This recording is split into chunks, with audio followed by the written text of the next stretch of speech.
Here we go.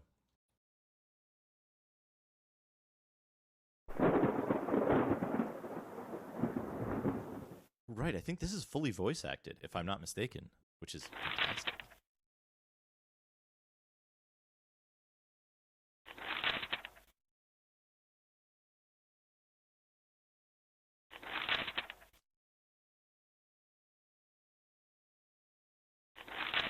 Page turning sounds.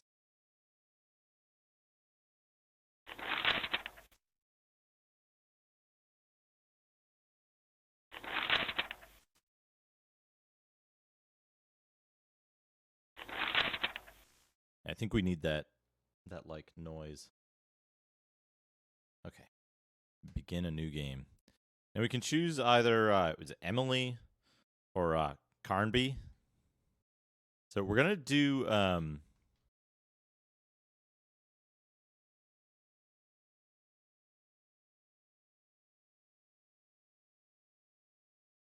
second account. That's actually a really easy utility to write for DOS anyway. I believe that is an easy thing to do. Yes, it does. Floor is lava. That is the pack-in, the like pack-in newspaper clipping that they're each reading here in this scene.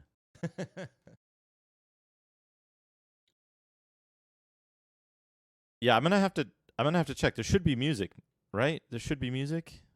We'll double check that there's maybe music during the game. We'll double check that. But we want Carnby first. Actually, you know what? We're gonna play as Carnby, so let's do. I think it's Emily first. The attorney's letter came as a deep shock to me. My Uncle Jeremy had died by his own hand. The coroner's report was unequivocal. He hanged himself in the loft. Initial surprise and distress past, I considered the news. It seemed clear that Derceto had exercised a thoroughly morbid influence on my uncle's mind. That creaking old mansion with its unusual tales, its secret library door, the ancient upstairs clock, all those occult books that my uncle could not resist reading in spite of his fragile nerves. Fate had pointed its finger. Derceto had trapped its prey. Mr. McCarthy, the family lawyer, suggested selling the old house. I immediately opposed the idea. My duty is clear. I must go to Derceto. I tremble at the thought of those dark corridors, those brooding portraits. Yet I am convinced that Uncle Jeremy left a note, a letter of some kind, explaining his fateful decision. I remember his voice saying, "Look at the piano, Emily. Look harder. Maybe the secret drawer will yield up an explanation." I have the feeling things will not be so simple. Life is a mystery containing more mysteries. Jeremy taught me that much. Now is the time to confront the mysteries. Derceto is waiting for me. I pray that my fear is nothing more than the fruit of my imagination. Nothing will ever persuade me that my uncle was insane. But why did he, according to the police report, block the loft window with the old wardrobe? Oh shit! So strange, so weird.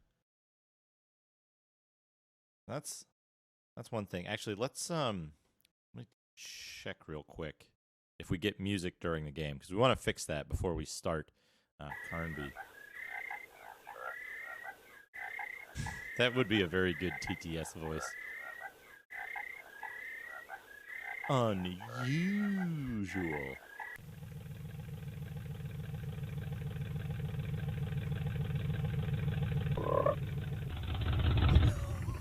Holy shit, that fucking frog frame. I might have to run this with slow down.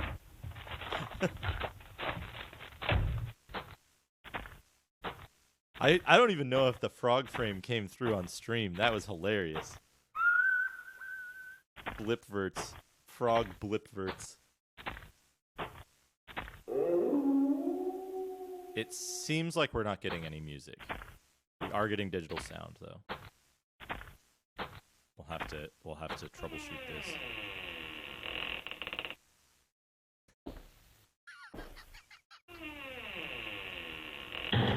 Incredible graphics. Incredible.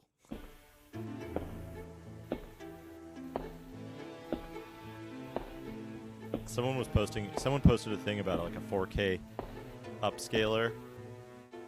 I really would like to run that on this content.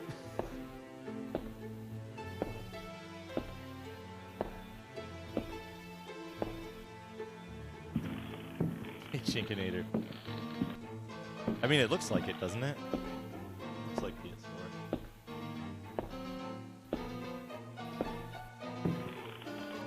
No! She got stuck on the door frame.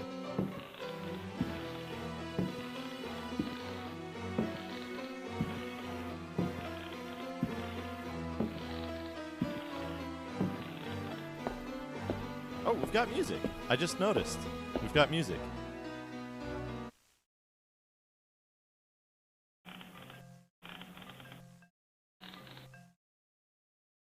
I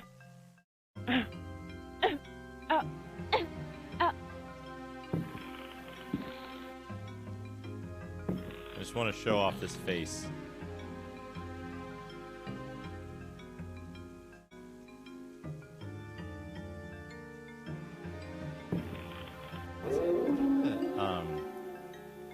There's a button to run.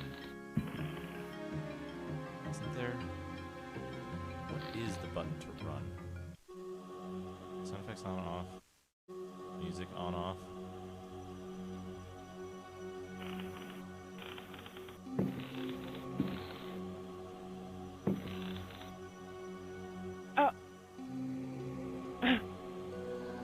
Insert, delete.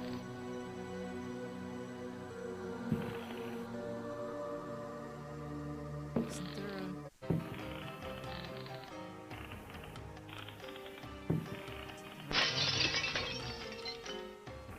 a...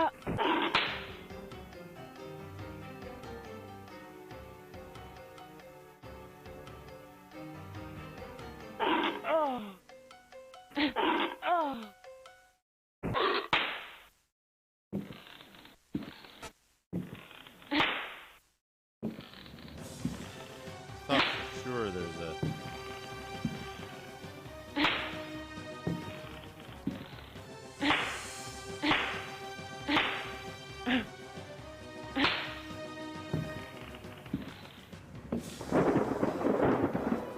thought for sure there's a run button. I can't remember what it is.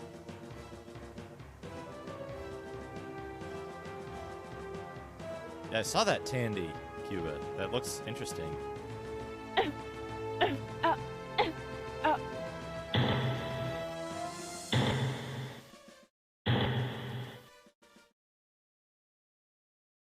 the twist. Oh, the zombie's not interested anymore. Alright,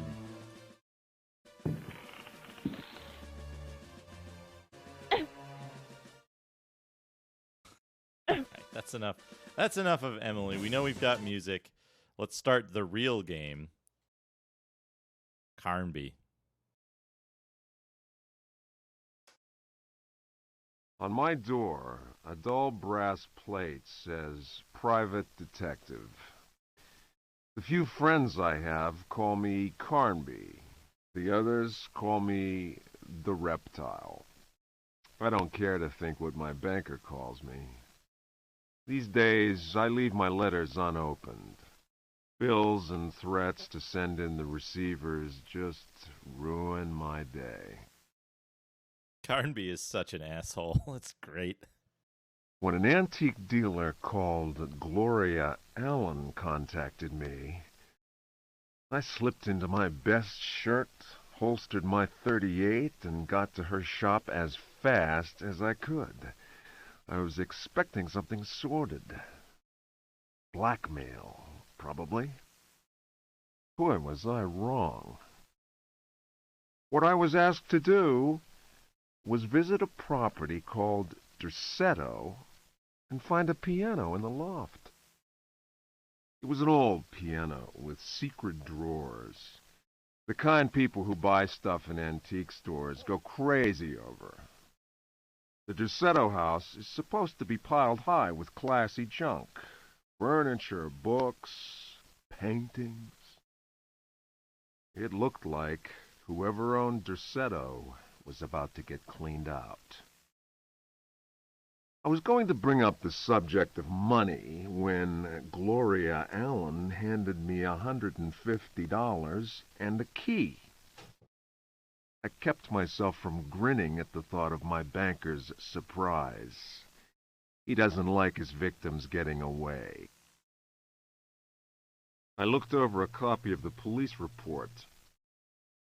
The former owner of Dersetto, a guy called J. Hartwood, had hanged himself in the loft. The coroner concluded it was a clear-cut case of suicide.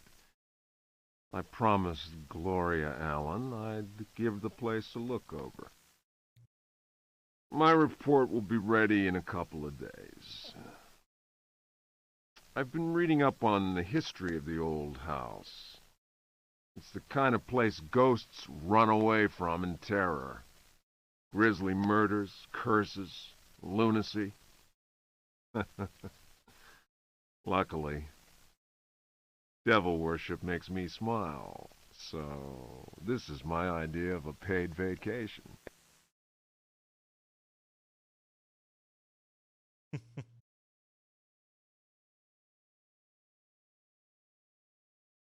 Yeah, he does sound a bit drunk.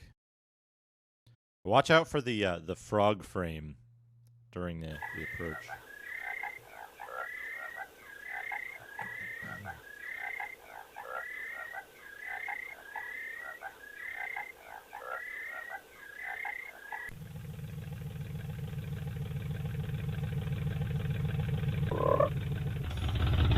There it is. One frame of frog. God, that's good.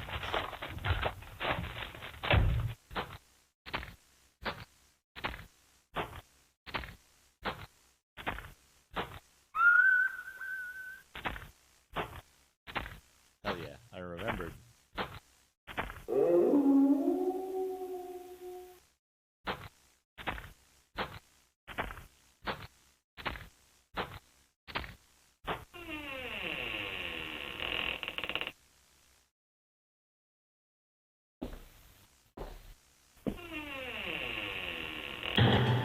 Just start the timer now, why not? Hey, lumps and the cumps.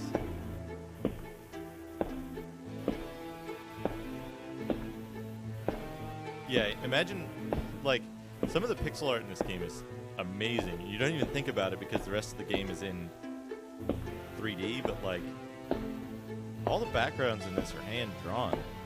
They're not, like, renders.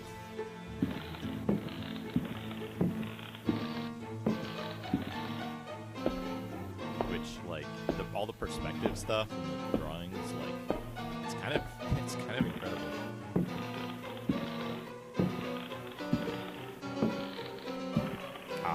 Yeah. Bring the mic up a little bit. It seems to be lower than I'm used to. This should be better. Actually, wait, why is it maxing out like... It's maxing out incredibly low. Hold on. Hold on a second.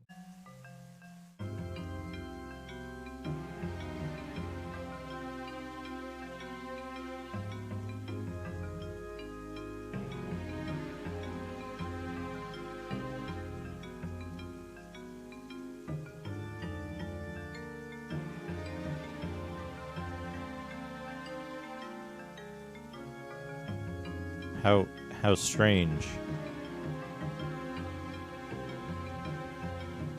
This should give me more volume.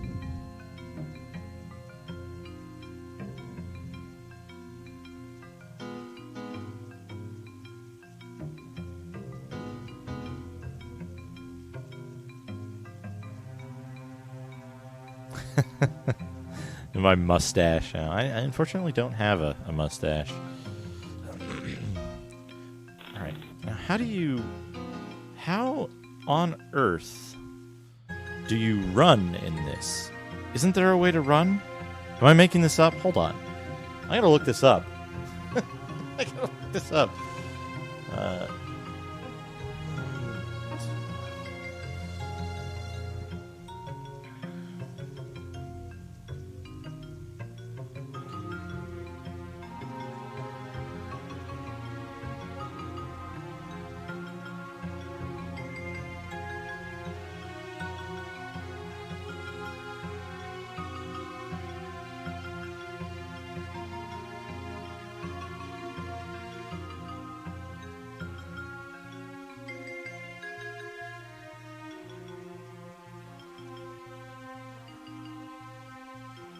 Let me get the manual here. Manual alt. That doesn't sound right.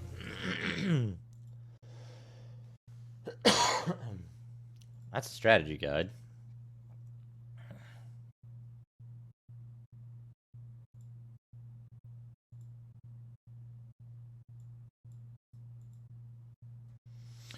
We'll see what we have here. Let me see what we have here. Manual. This seems way too small to be correct, but we'll see. We've got two possible manuals here.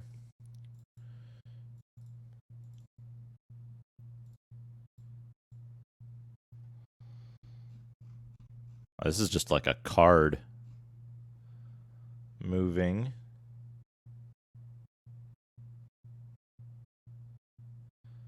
Oh, okay. Just double tap. It looks like maybe just double tap. Let's try that.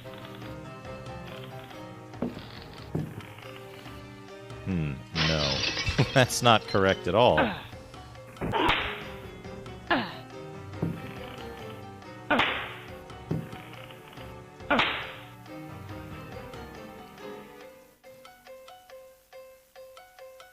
We don't get sound if we're too far away from the camera, unfortunately. But Carnby kicking a monster to death and then... There we go. Okay, you just got to double tap real quick. Okay, good.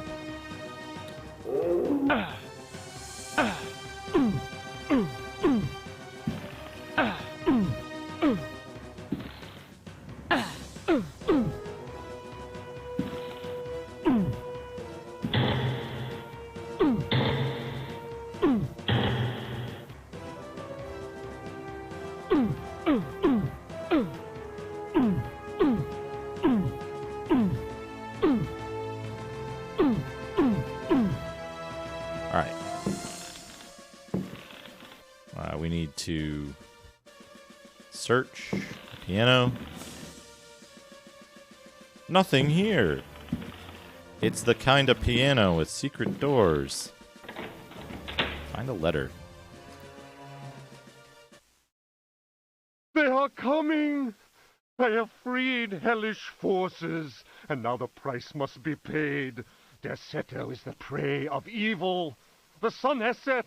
They will find my body, but will not have my soul. I can imagine the master's fury and the terror in the hearts of his slaves. I hear their footsteps. Some may understand what I have done. May God forgive me. Farewell, Jeremy Hartwood. Audio logs.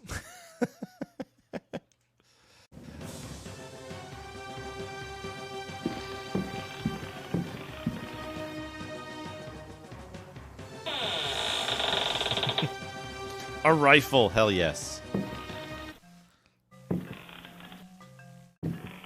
Come on.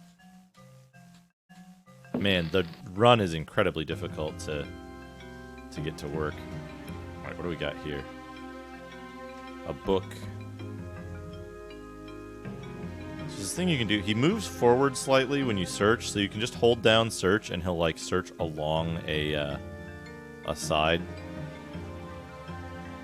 Look at these angles and shit. Like, I know they had guides, but like the pixel art in this game is unbelievable. It's so good. I think there's more books over here, maybe.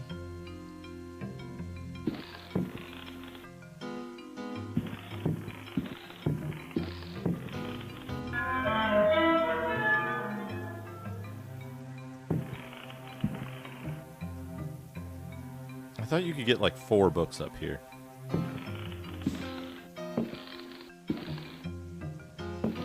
Oil lamp.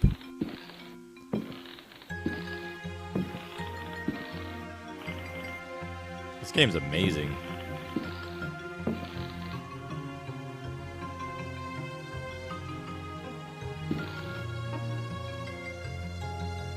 Okay, running is extremely difficult right now.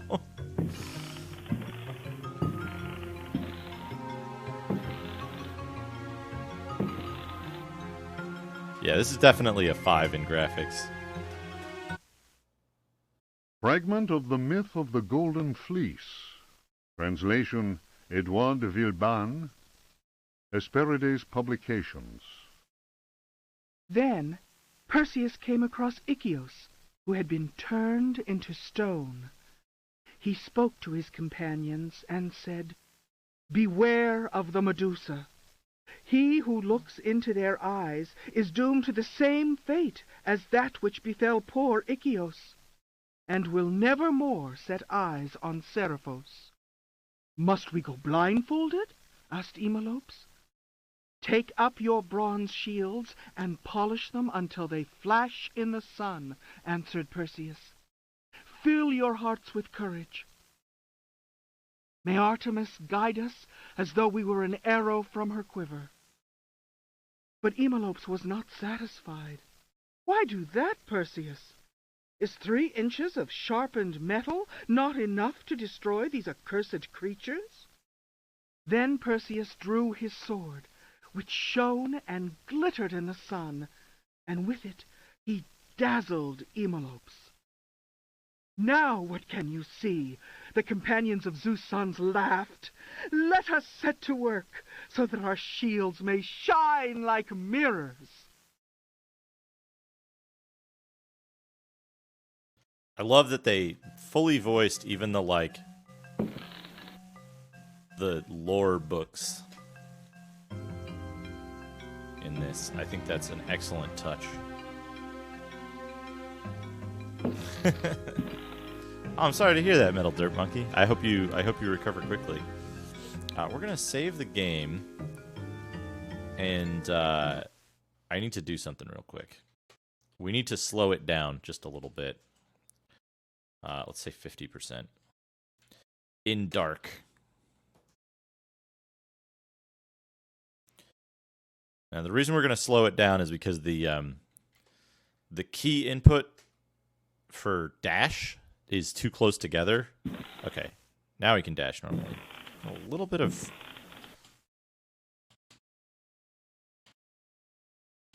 Okay.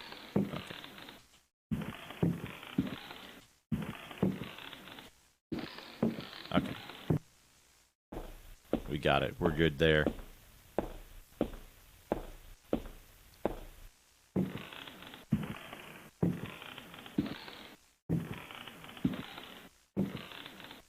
Search an oil can.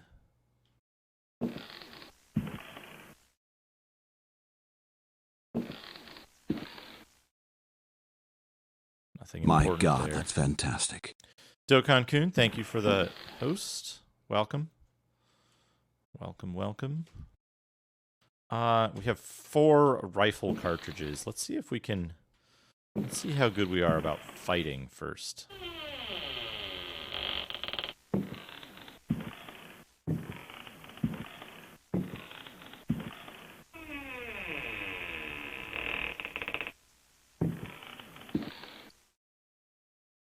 Search. It's locked. Locked. We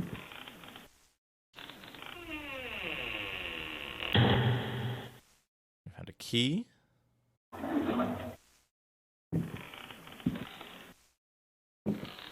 If I remember correctly, a lot of this game does not have music. Also, something about this game that's like incredible. Like the way that they present information to you in this game about what you need to do is incredible. The way that they give you clues and information that you need to progress. It's pretty incredible. Let's see if we can fight these zombies.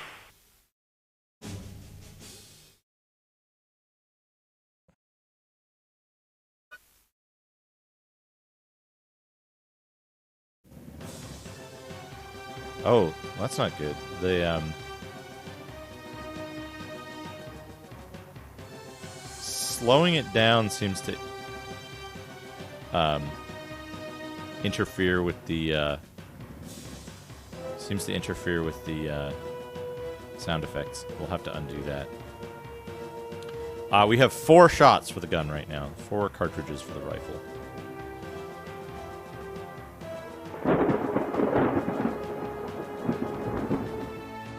Okay, yeah, we need to... We'll deal with the difficult run if it means sound effects.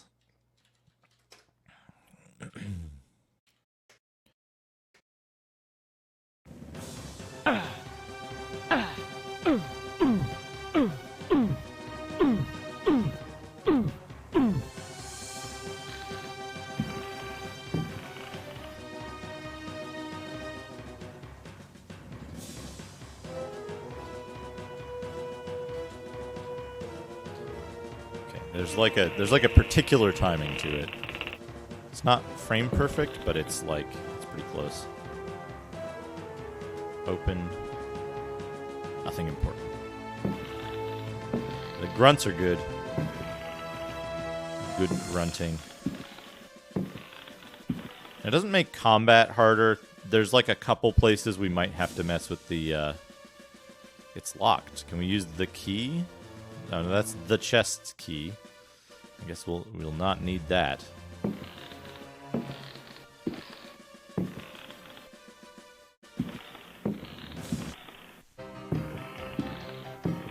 Uh-oh.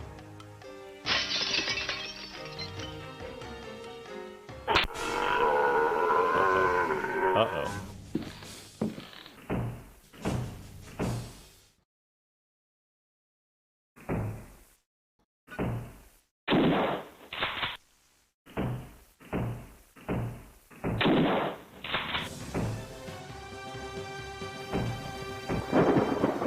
Rid of the zombie. We're still getting some weirdness. Sound effects. How strange. This is pure Carnby right here.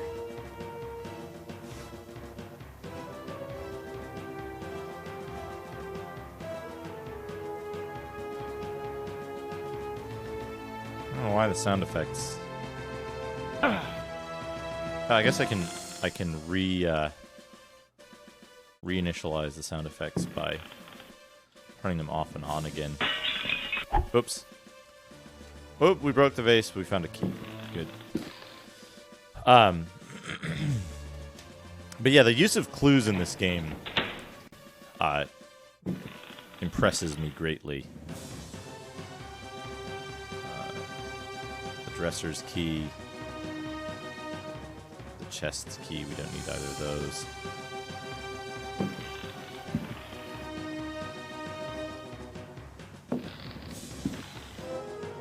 So, where is the angle you have to stand to get the clue in this room? It's like right here, yeah. So there's an excellent clue in this room, which I think is really cool. I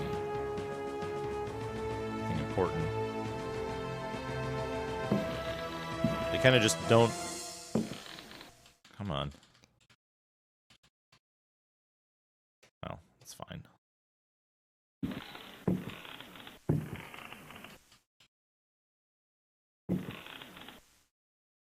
We're going to save. It's going well so far, but there's one risky bit, I think.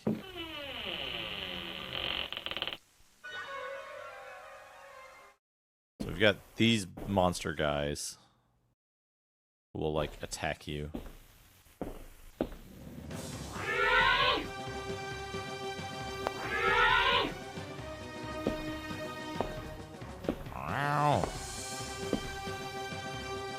And so it seems inscrutable. You put the mirror here.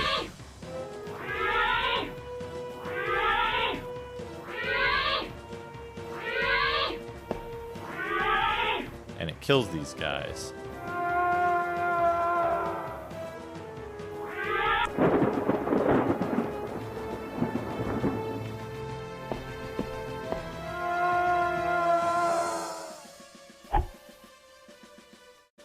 But they actually hint at that a number of times through this segment in, like, background objects and stuff. Plus you've got the Legend of Perseus thing going on.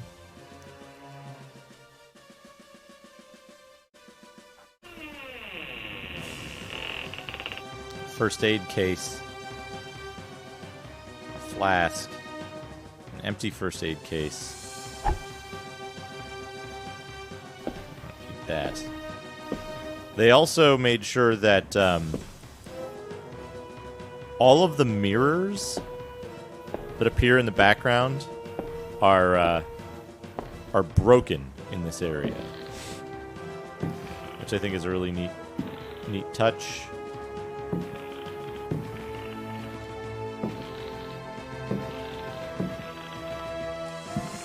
Okay, there we go. I think I found a more reliable way. Also, you can't see it once this door has closed. There's a painting on the wall of a cherub looking at itself in a mirror.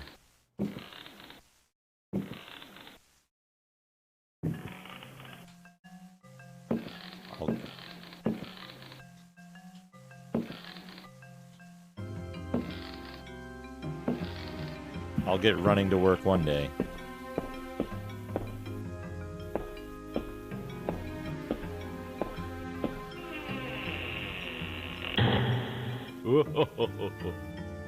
What a good laugh. What a good laugh that is. Okay, let's see here.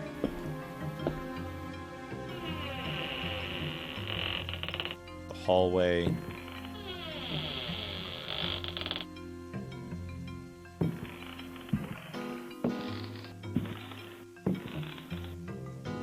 A notebook. Diary of Jeremy Hartwood. September 27th, 1924. I have decided to keep this diary. Too many inexplicable events have taken place recently. Never have dreams so haunted my every waking moment. Perhaps my romantic mind was too dull, and has only now woken up to these new paths and visions. Some, seeing my recent paintings, may question my sanity. I can only ask them, what is sanity? Where does madness begin? September 28th, 1924. The night is pitch black.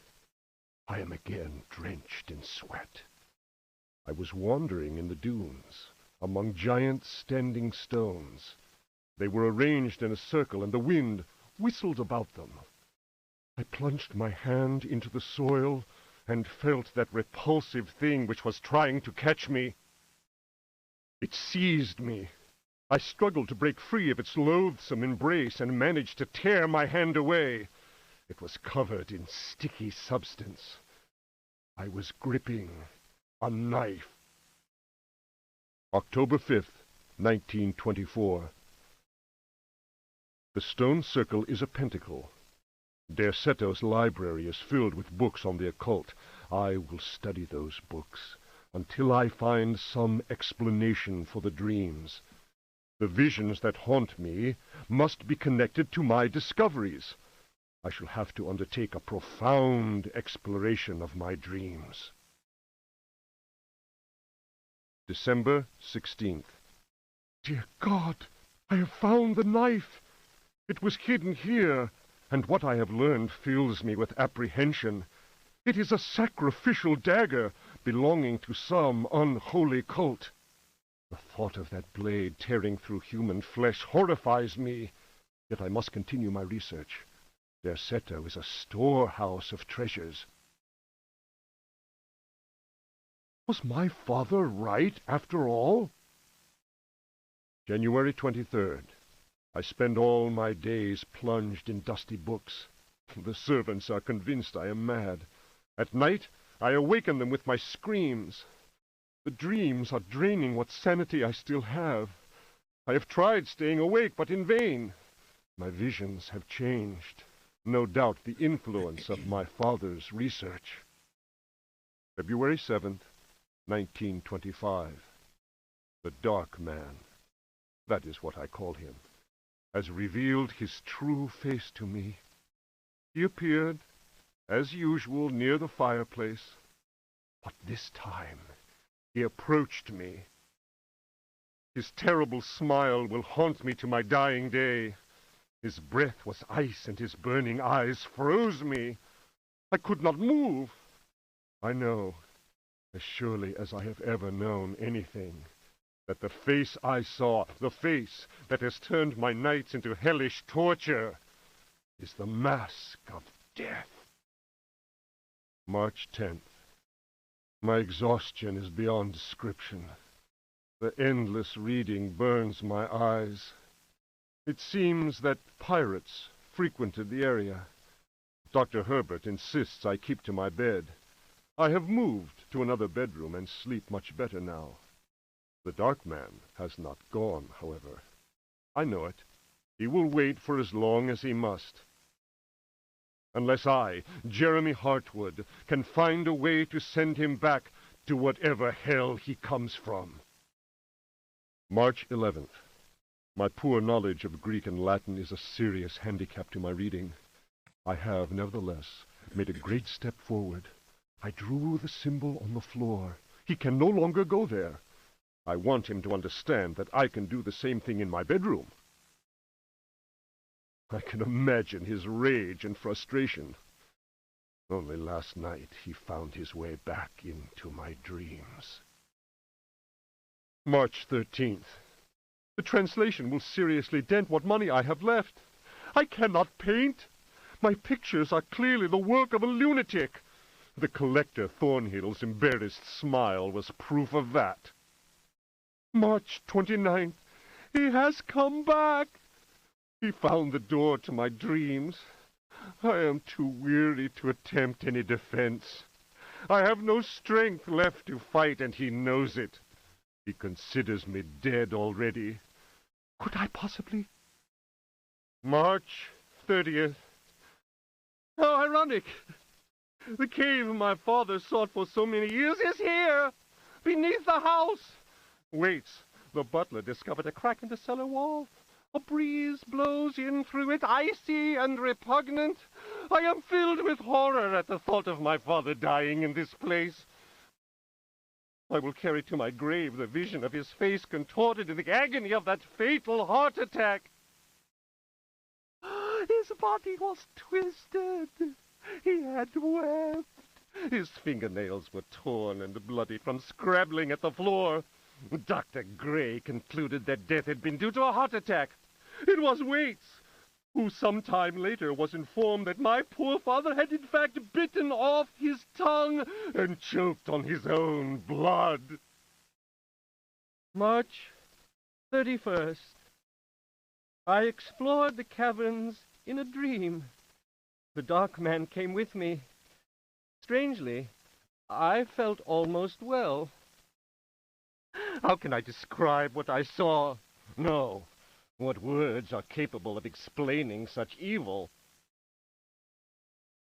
I realized that my death was of no interest to him. The Dark Man wants something else. He seeks a body. His abbot servants are now free. I am the cause. It is almost funny. Curses on Derceto. From the foundations to the very rooftop, I can no longer struggle, let alone eradicate the evil that grips the house. The end is very near, I can feel it. I have taken the decision to... May he who finds this diary pray for my soul. Yeah, the voice acting in this is incredible. It's it's so like the transition from normal to like crazy. It's really good. Like, sure, it's a bit hammy, but it's also like perfectly in theme with the game. Like, it doesn't do anything to detract from the game. Oh fuck! I'm timing this wrong.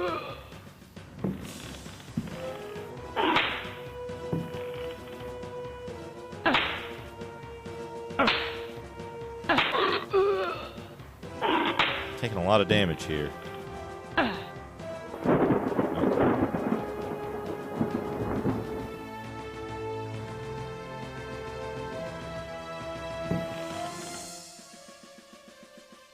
Nothing important. I forget if there's like... you can actually like search anything here. But yeah.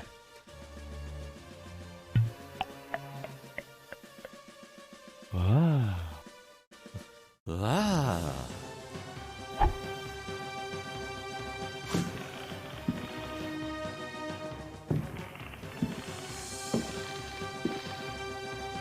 There's like some places that aren't entirely obvious to search. I don't really remember where they are. Like the bed, the... Oh, this is another interesting detail is the missing painting here. The missing portrait. That's good.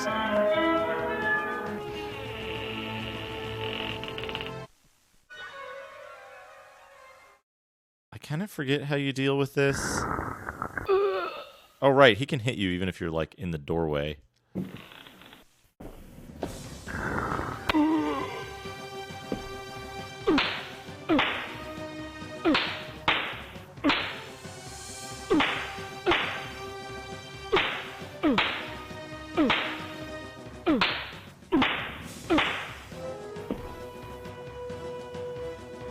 It might just be that you want to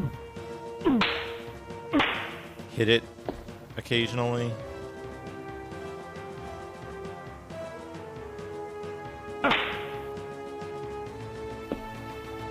Get out, get out.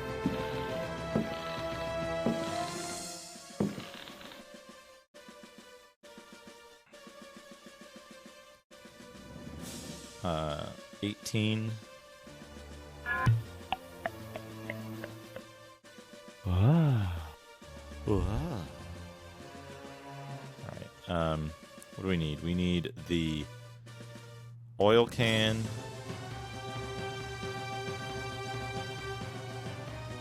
The lamp is off. We need to use... Did we get matches yet? We haven't gotten matches yet. That's the problem.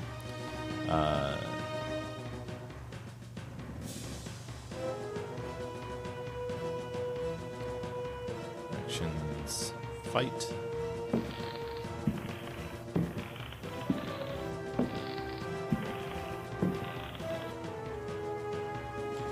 I mean, getting that run is really hard at this speed.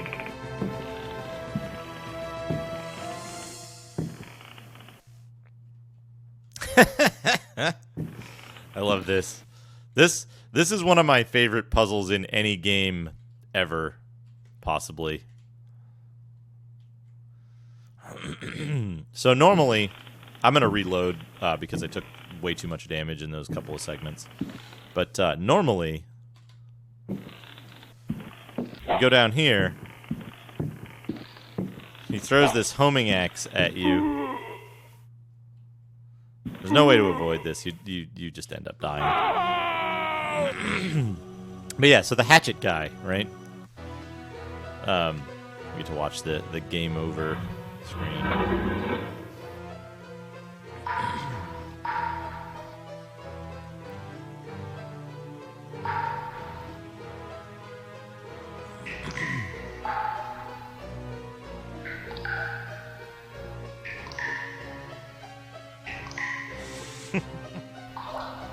Kudo no Ken 6 and 7. Look at that pixel art. Amazing pixel art. Okay, so we're gonna need something to deal with that old Indian.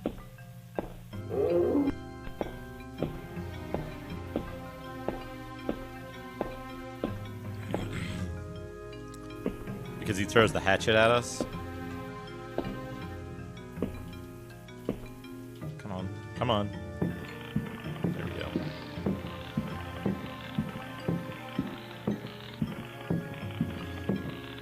Stuck.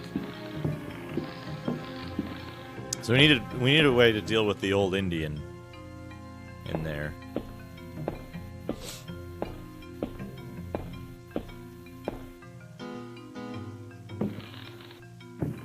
Love that thing's still rocking. Incredible attention to detail.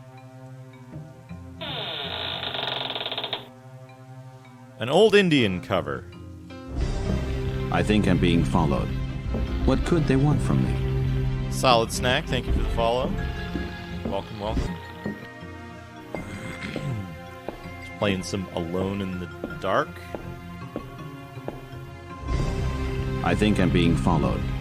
What could they want from me? Easy 8, thank you for the follow.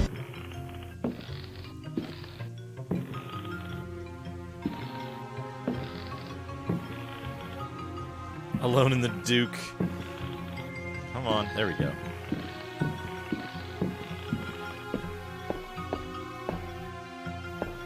Harvester. I've seen a little bit of Harvester. Yes. My God, that's fantastic. Zetsubera, thank you for the host. Okay, so where was I going? Right, back to the Indian.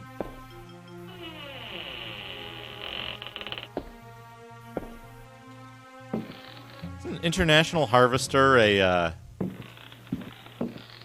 isn't that a company that made, like, farm equipment and trucks? I think they made the Scout, International Scout. So you put, I just want to point out, look, old Indian. You cover the old Indian with the old Indian cover. It's incredible. Also, you can only get this, like, before you solve this puzzle. I love the paintings in here. Windows. The, like, look at that creepy painting. I want the, also this painting is very important for later.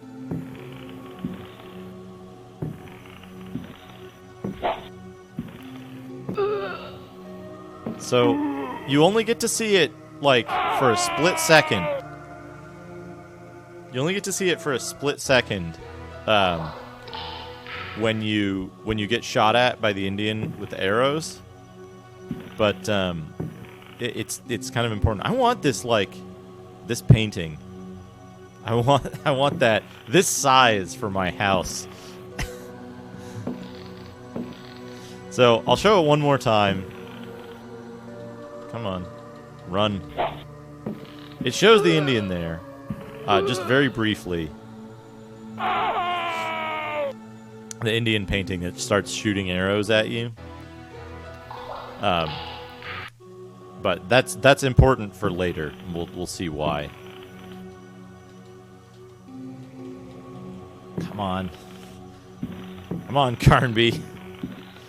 We want the stuff in here, but we don't want to go in the other room because it's just the diary. Bam. Eat Carnby. Ancient horror. Open search. Got it. Fight. No. There we go. Little left hook kind of action there.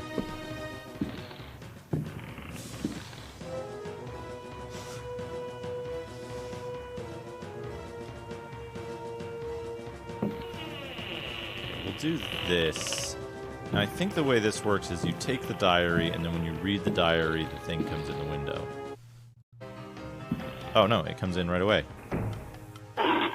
Whoop. Come on.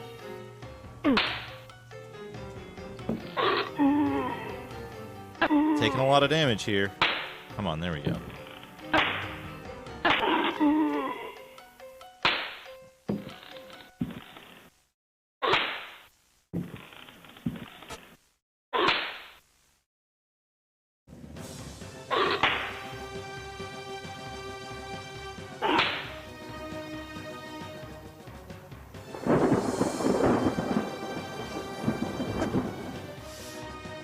I love the cadence of those fights too, because it's like he just stands there and then fucking hits the dude right as he gets up. Come on. Come on. Come on. You can go.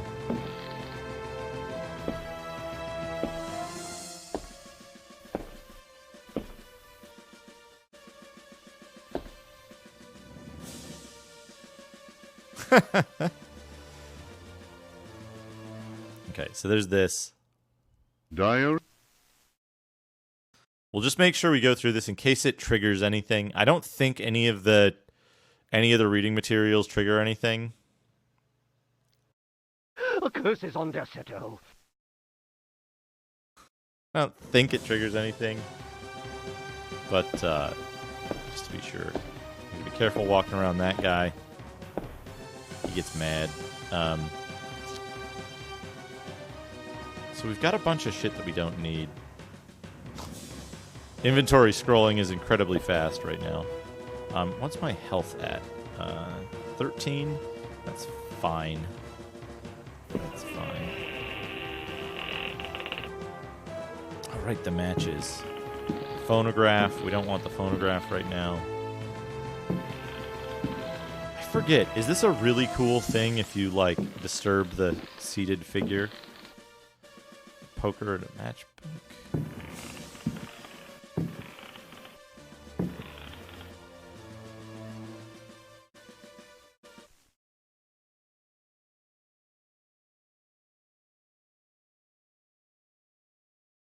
It's loading something.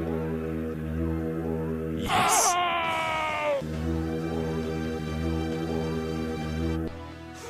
Isn't that awesome? Such an awesome death. Whoa, whoa, whoa, whoa, whoa. It's like the like low tone of throat singing. Is that throat singing? What does that say? A photograph of Jeremy with his niece. You probably get different. Text there. If you're playing as Emily, since that's Emily in the picture. Oh, sick. A box of cartridges. What is the rifle looking like right now? 2. I think we can get... Okay, the rifle's loaded. Hell yeah, 10.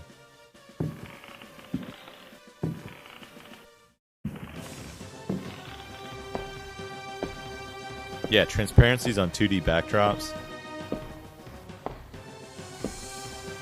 Okay, but we have what we need now to do this part. Did I? Okay. Empty first aid case.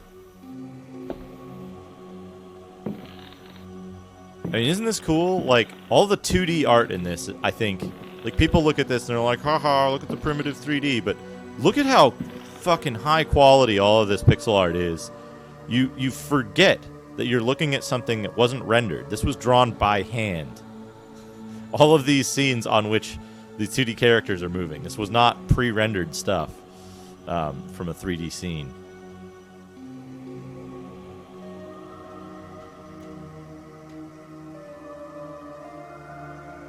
Oh, I'm not, okay. The lamp is on. And now what we want to do is we want to take the oil lamp and we want to drop it. Oh, we want to put it somewhere here.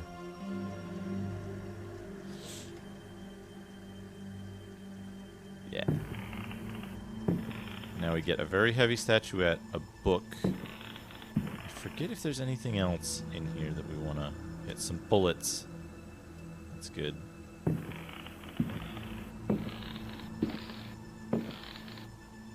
Now the important part about this room is also notice there's also missing pictures on the wall. Very good attention to detail here. So what we want to do is we want to throw all of the garbage that we don't want in the corner because we'll never come back here. We're never going to come back here. So we can...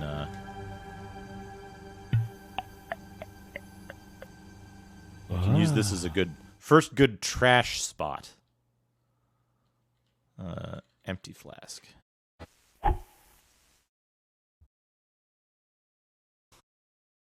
$23. I think we can take another full flask.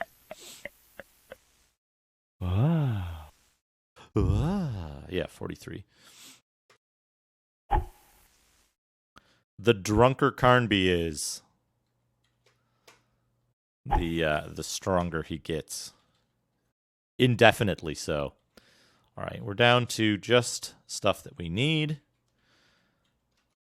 I'm going to leave everything here.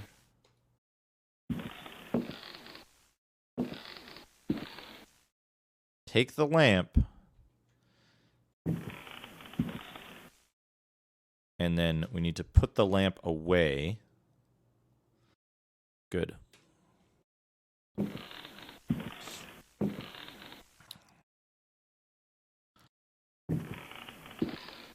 Alone in the drunk.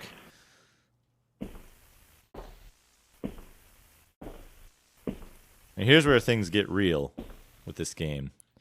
So let's see if we can save. Read this book. A Brightness from Afar by Lord Boleskine, an account of his celebrated voyage to New England, 1824, Alistair Publications, Cambridge. Following a splendid journey, the sunny harbour came into sight. The locals were much impressed with one's arrival in their midst. One had time to sketch several of them and notice signs of degeneracy. Some children showed one their queer hands that would inspire uneasiness. Upon the promise of a few coins, a child is undertaken to reveal to one a most prodigious phenomenon of a natural order. One admits to being skeptical as to the prodigiousness of the marvel, whatever it may be. Indeed, one suspects it to be little more than an evening stroll to some charming wooden hut situated in the forest hereabouts. One will nonetheless go, for it is always well to submit to such local enthusiasms. One admits to being somewhat flabbergasted. The Milky Way shone like the fires of the apocalypse from the inky celestial vault. Certain distant stars, normally invisible to the naked eye, were clearly visible, glittering indeed with a strange intensity. The heavy clouds that had settled above the village had no hold over that place. It would be pointless to offer here the names of the constellations one perceived in utter clarity. Apart from the interminable length of such a list, one might conceivably risk being charged with exaggeration. The cross cast its shadow on the ground. The sea in the distance was dead calm. Tonight, one will return to that spot and draw those stars. Tomorrow night, one will at last see Halley's comet in all its brilliance. The youngster will carry torches, despite one's developed sense of direction. Honed by years of travel, one feels incapable of finding one's way through the dark forest unaided. The drawings will, one is convinced, set light to the souls of men. Such a moon! One lost count of the craters, so sharply was their definition. Loath as one is to seem excessive in one's appraisal, one cannot but feel that the forest clearing is indeed a place outside the common laws of time and space. Surely it is not an hallucination. Such a moon! How strange to consider that idle conversation, some research in the British Museum, and a voyage to this backward village should culminate in so astounding a discovery. It may be that others have noticed the extraordinary nature of that place. How else could one explain the presence of that cross? Very good book.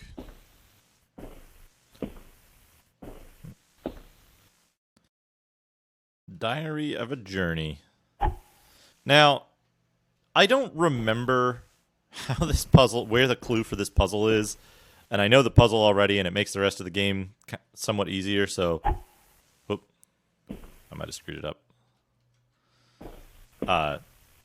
It makes the rest of the game somewhat easier, so...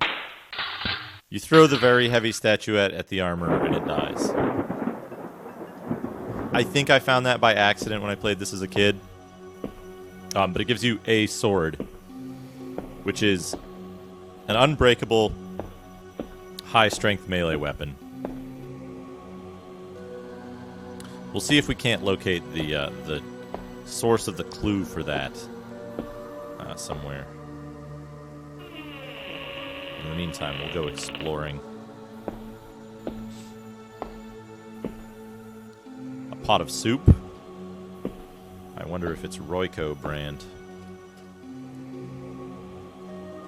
Another matchbox, which we'll need. I believe the lantern stops being lit. There's something weird here. There's like a spot on the table that's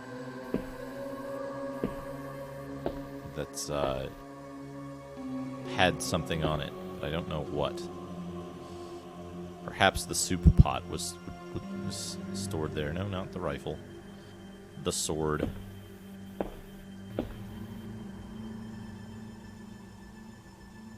A knife. 2 knives. Now, I forget, some of the items in this game are used for puzzle solving, some are not. And some of the ones that are not, you can use for, like, very, very strange types of melee combat. So in this room...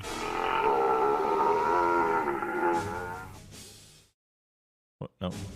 Put the soup. Put the soup. You can fight all these zombies and kill them. But better is you just put the soup. You put the soup on the table.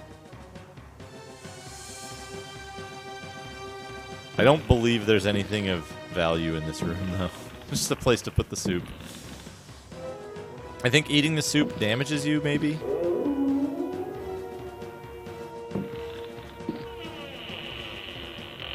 Oh, more transparencies. Smoking ashtray there. Leave these zombies undisturbed.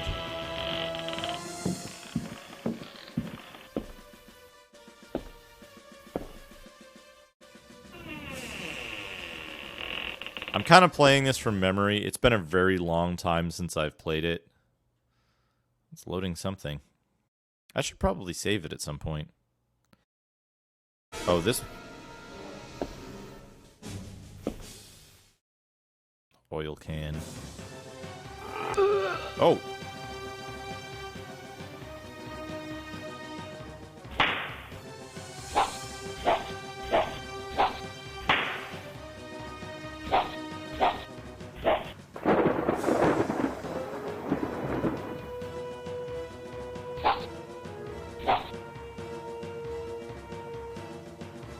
I believe that's meant to be coal, if I'm not mistaken. It's full of water. We have a jug. Fill the jug.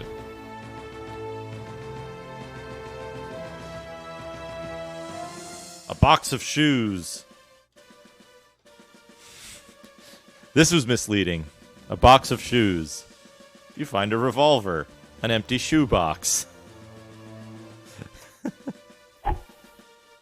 I love the way they did that. It's like intentionally misleading for something that's, I think,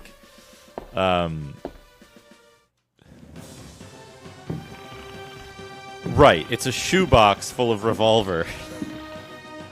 It's intentionally misleading for something that I think is a an optional item. I forget if you have to use the revolver anywhere. All right, we need to. No. We need to be in run state when we enter that room.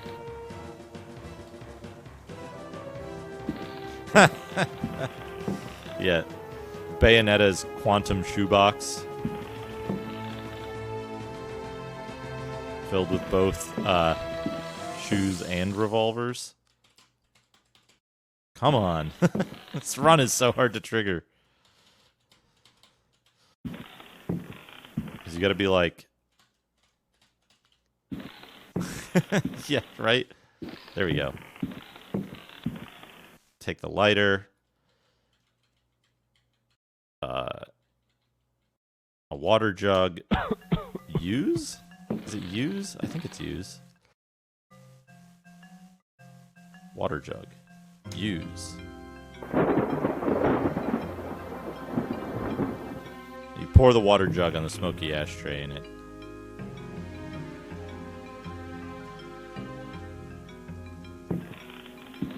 And it puts it out. A record. A book. Memories by Alistair Boleskine. Printed in London, A. Machin, editor, 1833. It was during a conversation with G that one first heard of the New England fishing village of I. The area was apparently the ideal place from which to witness unusual phenomena in space. The quality of the air, along with the conjunction of several favorable factors, made one impatient to get started. Having gleaned what information one could from the British Museum, one set off with all haste. One's work on space and comets in particular had met with a warm response, and one thought it judicious to include several original sketches of the phenomenon, sketches which one felt were sure to arouse a great deal of keen interest in the scientific circles of 1834. One refers naturally to the passage of Halley's comet.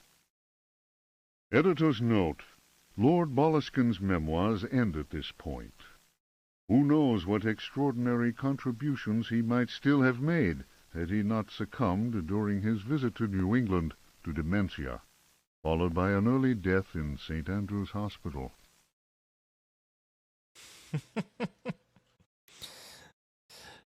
Very short memoirs. It's just like 2 pages.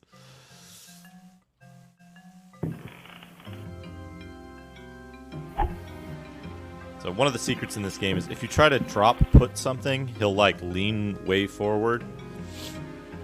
And if you throw it, he will if you throw it, he'll drop it immediately at his feet. That's a good question. I'm not certain. Have I done anything that would fuck this up? No, I think I'm still good. It's locked.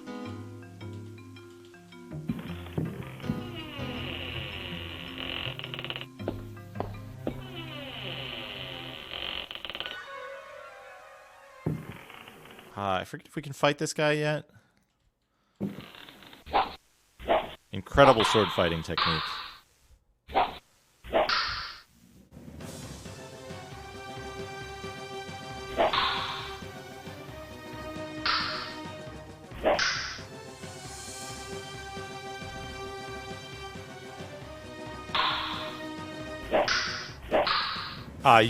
You can very easily soft lock yourself in this.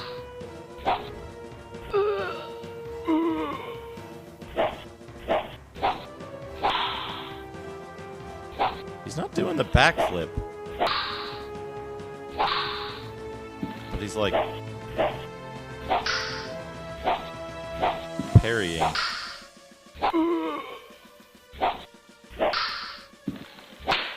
There we go. How to lose a sword fight. Key. Yep. Mirrors breaking. The cavalry saber is one. It's locked.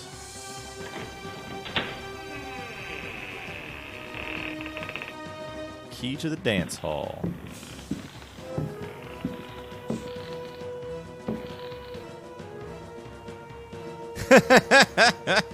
That is my mission, isn't it?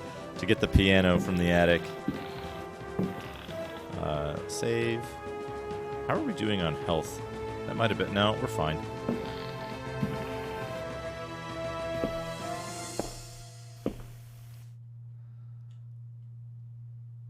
Yeah, this is definitely the best of the series. No question. In terms of it being an actually good game, Alone in the Dark 2.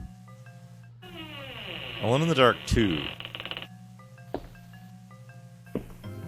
I forget what you're supposed to do here. Maybe it's just a run in and grab it kind of scenario. You need the arrows, and then spiders show up. I think that's it. You can just leave. No.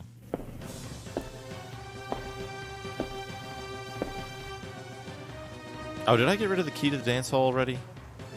Whoops. I guess you do need to fight that guy.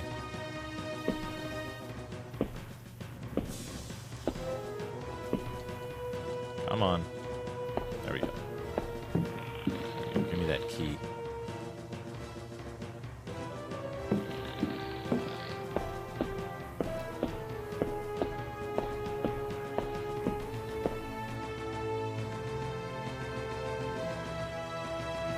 Okay, I guess you can't unlock that door with this key. It's fine. It's fine.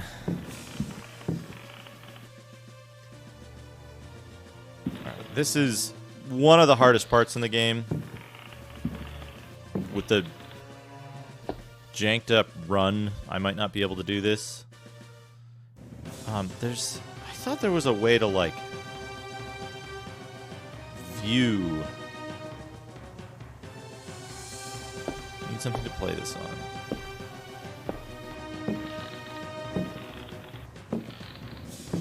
I don't think 3 was supposed to be comedy. Oh, a book, a hidden book. Daemonia Particularis, Signs and Rituals, by Heinrich Cassel, Ring Publications.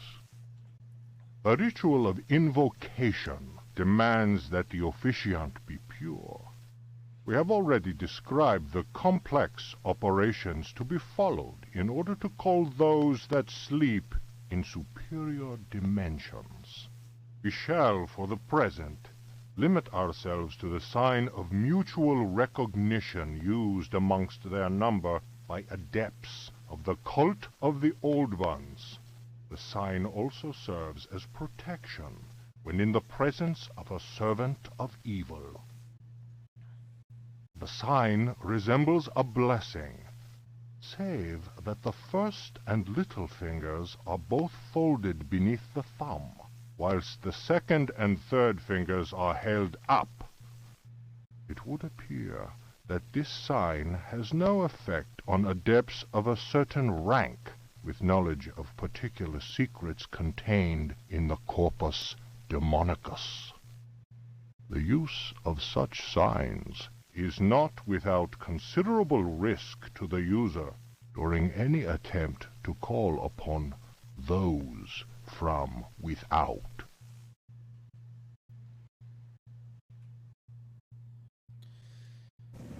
Yeah, Alone in the Dark 3 was an incredibly buggy mess. And, like, I'm pretty certain the writing was done in a serious tone. I don't think it was intentional comedy in number 3. In number 2, I feel like they were adding, like, I love this. Oh.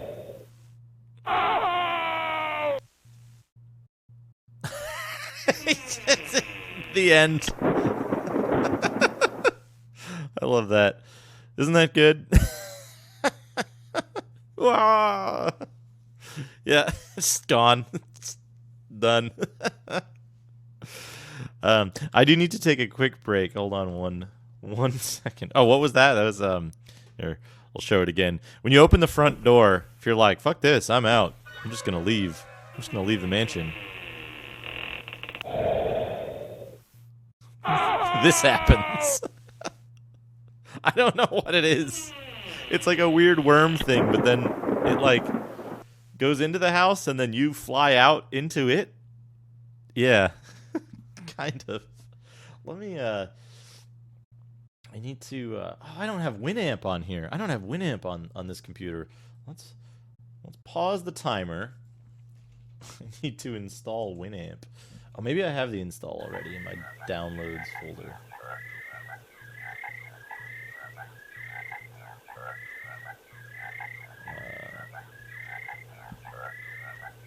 Winamp Lite 5666.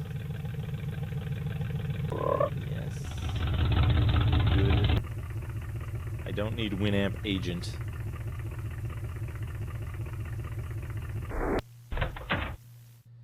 Yeah, the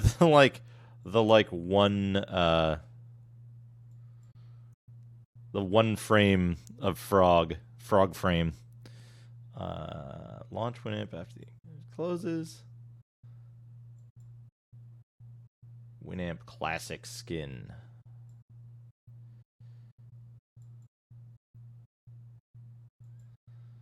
I don't need it in. Yes. Save my settings.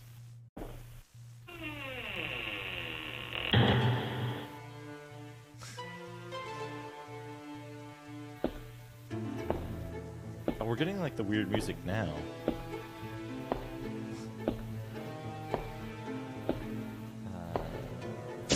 Winamp. It really whips the llama's ass. It's like we're back in the 90s, folks. It does that automatically. Are these in CMF? These will not work. These will because they're OGG files, right? Yeah.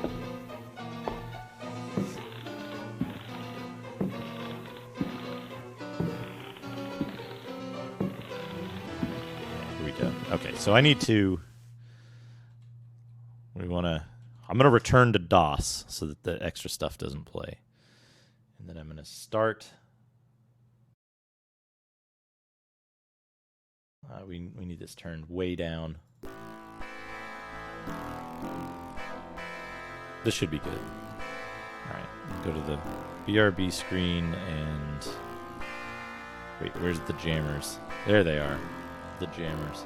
So I'll be back in a few minutes. In a few minutes, I will be back. Enjoy Highway Hunter music until then.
Hey, with Chris and Keith, yes, I agree. There is a Tim Heidecker in there.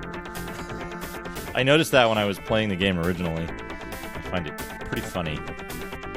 But I think Tim Heidecker would have looked quite a lot different in the era this game was released. Spelljammer, Pirates of Realm Space. I'm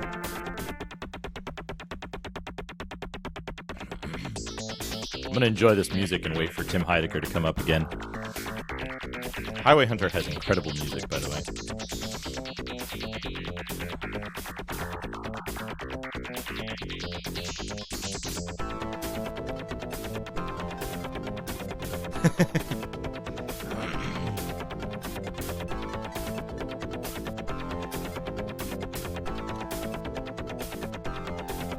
There he is. I can just imagine. I can imagine Tim and Eric doing like a fake.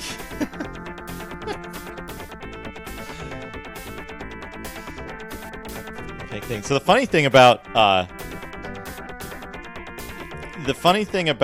this this game in particular, Spelljammer, Pirates of Realm Space, these people were probably all into it. The dev of this game, it was basically a one-man operation, and he did all the pixel art, all the like incredibly like low quality for the time looking pixel art, where it's just like the one Birdman or the one dragon and like extremely weirdly gradient or shaded stuff, bizarre perspective. It looks like a shareware game. Bear in mind, this was a full-price release. Also, milk on the Lizard's counter there. This was a full-price release. And the quality of the art was abysmal, except for the 3D stuff in space. It was a one-man development operation, and he basically tricked SSI into believing that he had a full dev team and that he was going to be able to make Pirates of Realm Space a full quality game. When SSI came by to like review his operation, he brought a bunch of his friends in to an office space that he rented to just sit at computers and like look like they were working.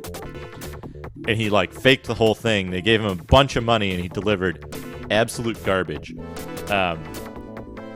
This one guy was possibly single-handedly the most destructive influence on SSI's ability to compete in the market, and was responsible for a decline in the quality of licensed D&D games from SSI around that time, contributing to their loss of the license from TSR. So it was like they hired him on this, and he got them to agree to hire him onto a second contract before he finished this, and he got involved with the Dark Sun game, and he caused so many problems with the Dark Sun game early on. As far as I know, they eventually replaced him, or like sent a team to like shore up the game, which is why Dark Sun is so like broken, as if it was developed in the last several months of its couple years long development instead of like actually developed over a normal period of time. But that's kind of the case. At least that's how I understand it from what I've read. But very interesting story, that one.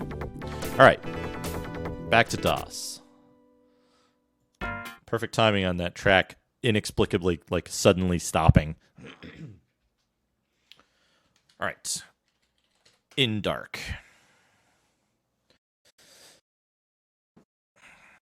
All right, where were we? We were opening the door here, but we don't want to do that yet.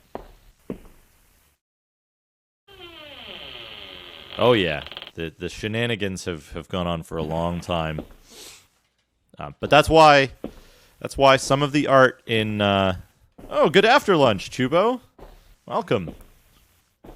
Hey, Dot Level, you've missed the attic, the third floor, parts of the second floor. The second floor's not done, and part of the first floor. I put the soup on the table. Let's go look at the soup. Hey, Tobor, welcome.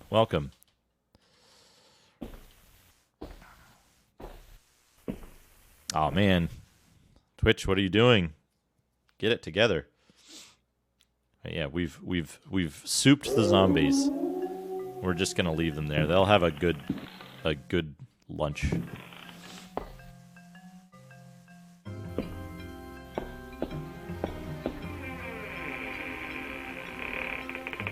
Oh, spiders. I'm pretty sure you can lure the spiders out and get killed right there. Yeah, that's the basement. We need to get into the basement still. Okay, so now we're going to do probably the most difficult thing dexterity-wise in the game. We need to go to the second floor. We need to go back to the second floor. Good video games. Alone in the Dark. Oh, and for anyone who's just joining us, you did miss this. The best death in the game.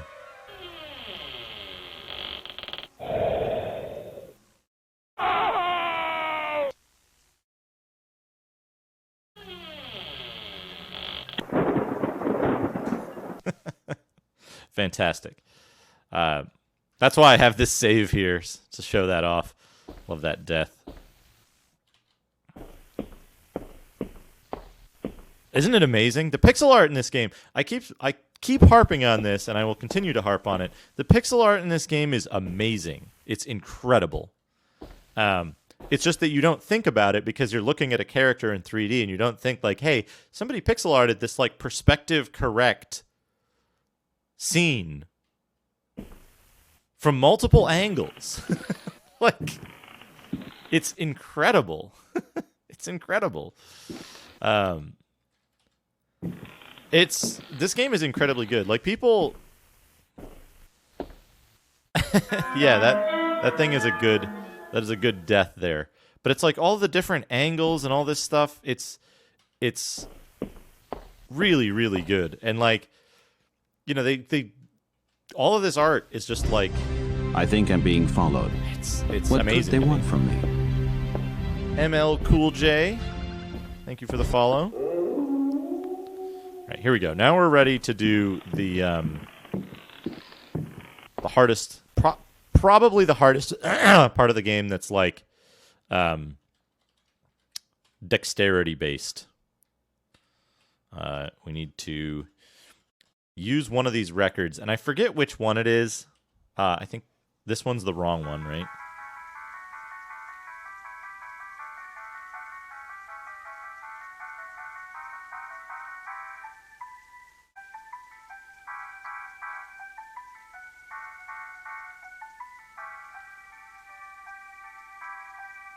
You drop the record on the ground and put the gramophone on top of it. That's how you play records, by the way, in a gramophone. I know they're kind of outdated, so most people don't know how they work, but you put the record on the ground and then place the gramophone on top of it, and it plays it.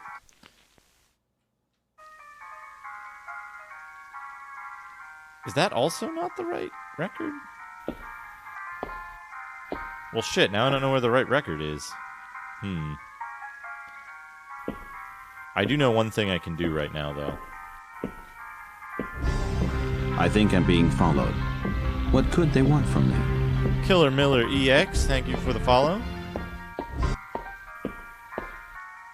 Yeah, Twitch is kind of having an aneurysm right now. There's some weird stuff going on. Okay, I think I might have got the run timing down a little better now. Running in this game when you're running on such a high speed system is kind of difficult to do.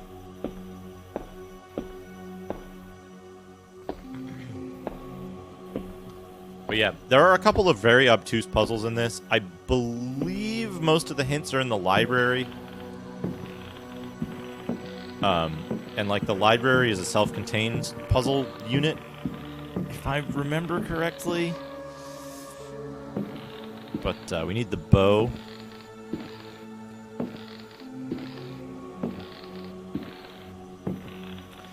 So I don't believe they painted over 3D renders, no. I think I'm being followed. What could they want from me? I believe they might have used like scene shape for reference to get the perspective correct, but it was all hand-drawn, not like... they wouldn't have had the technology to easily render scenes at this point. It would be a few years until that technology was commonly available to a game dev with these kind of resources. So like they might have been able to build the scene in primitives, so they knew where like the stair edges were and had the general shape. But it would have been no more complicated than the 3D art.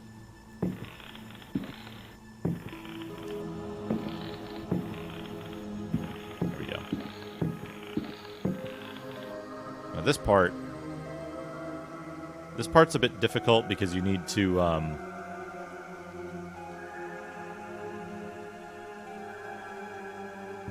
aim. Whoops.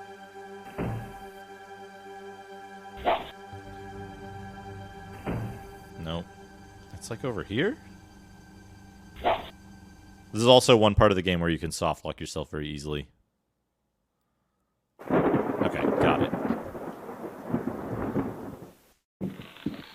You can also use most of the weapons in this game at inappropriate times. Most of the puzzle weapons. Yeah, so now the Indian portrait changes slightly when he's been killed, with quotes on it. But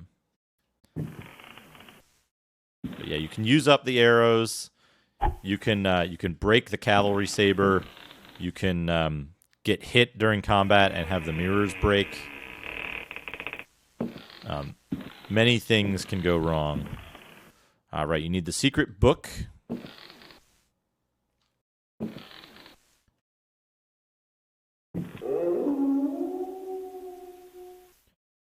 nothing important.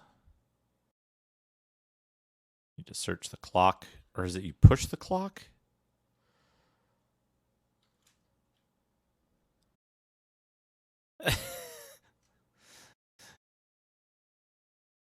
Maybe you push the clock? Yeah, you push the clock, and there's a hidden thing behind it that you have to search. A key, a parchment.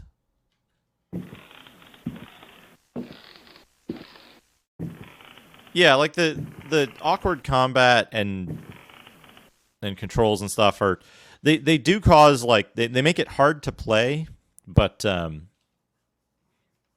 They make it hard to play, but the game is still very good despite the difficulty in actually playing it. I love Macaw. Thank you for the follow. I just noticed that in the event list. I didn't see the alert come up. I might have missed it, but thank you. Parchment. The Creatures of Night by Hubertus the Bald. Translated from Latin by his brother in prayer, Fratre Johann Marcus. Of monstrosity. You who read me know that night engenders monsters, and that night creatures exist. The accursed book of Abdul al-Hazred is clear on this matter. That is not dead which can eternal lie. Unhappy he who knows that book. Unhappy he whose eyes alight upon that foulest of texts. Unhappy he who implores the standing stones, for he will free the powers of darkness. It does indeed have voiceovers for every piece of text, or for every lore book in the game. Of the pit. Stagnant waters are like the memory of men. Beneath the surface calm, clawed beasts await, and are known to initiates as the Deep Ones. Awaiting his prey, the Deep One seizes him and drags him down to the abyss, where Dagon, the cruel god, swims and reveres him whose name may not be pronounced. The voiceover for the characters are only used in the initial, the early, like the intro scenes. There's voiceovers from the characters, and Emily has this extreme Southern drawl. It's amazing. Of libraries, unhappy he who frees the prowler. Unhappy he who meets the prowler erring among the books. He generates the vagabond that comes from other spheres. He believes the vagabond does not exist. He will feel the embrace of death, for in the eyes of the vagabond, books are no more than dreams, stone no more than wind. The vagabond knows how to take the breath of the reckless. Of strife, he who speaks does not know, and believes he is able to kill the creatures of the night. Folly, evil is conjured up by science and secrecy.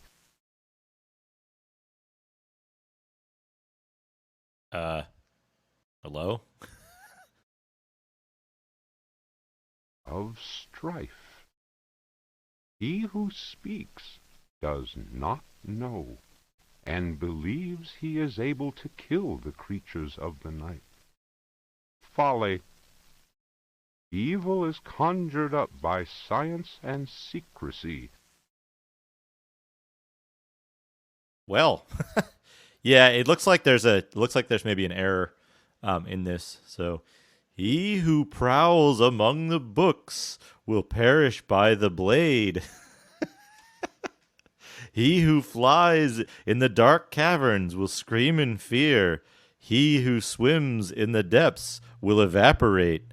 But he who prowls among books will perish by the blade. He who flies in the dark caverns will scream in fear. He who swims in the depths will evaporate. But he who believes he knows nothing. He of death. There are domains more terrible than death. That is not dead which can eternal lie. Each creature is conjured up and is not dead, but returns to the origins. A monster, a science. Steel kills the vagabond who never dies. Steel kills the vagabond who never dies. Yeah, that's a good. I think that's a very good theory. That they're looking for a new page thing. Right. Yeah. I need to change one thing about my audio real quick. I think I messed something up here. There should be more gain on my voice after the noise gate. That should help. There we go. Infogram, as they give you in the directory. Translator's note. Here ends the manuscript of Hubertus, who died in the library of the convent of Teruella in the year of our Lord 1666. Requiescat in pace. Oh, he died in the library. What a... Oh, you can't throw the book. You can't throw the book at them. You can only drop the book at them.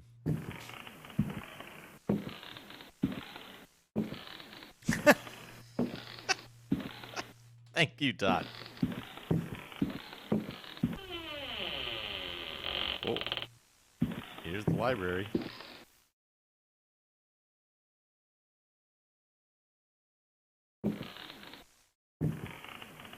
BK files. BK files.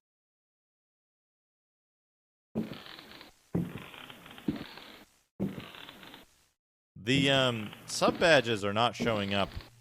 Well, that's weird. Your sub badge is showing up because it's a false book. Shit.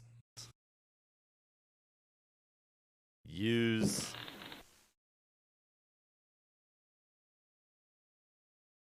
drop put. Yeah, Twitch is going kind of berserk right now. False book. Put the false book. There's no room. Search. Oh, right. You got to put the false book in the foreground here.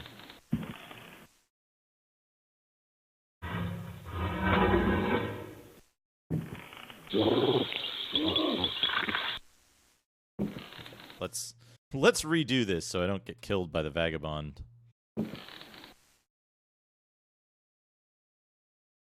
Oil lamp.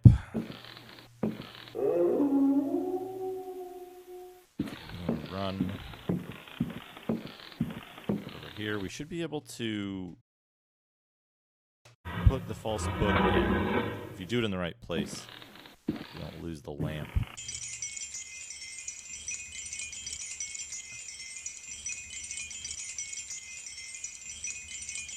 Okay, I need to take the talisman. Right.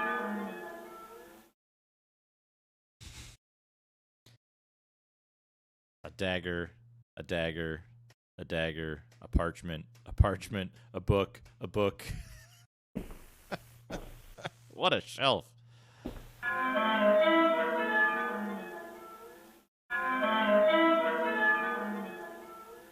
Yeah, this is another good item dump room. Okay. Get ready for story time, folks.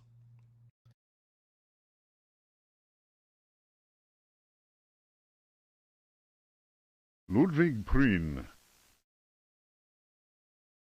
De vermis mysteriis.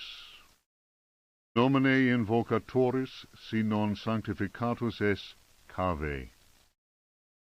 De vermis mysteriis non absolvo folem legendum fatum et eum versus. Tibi magnum inominandum signa stellarum nigrarum et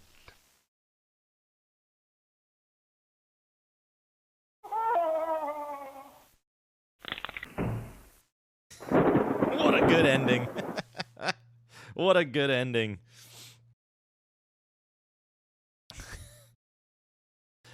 This is a Fortnite stream. Ah shit, I forgot to do the thing. Yeah, this is Fortnite, folks. Just trying to avoid the other players right now so I can read all the books.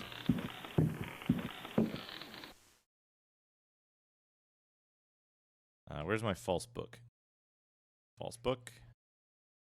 But I forgot to save it once I was in here. There's a way to read that book. I forget how. I think you gotta stand in the symbol, and it's safe.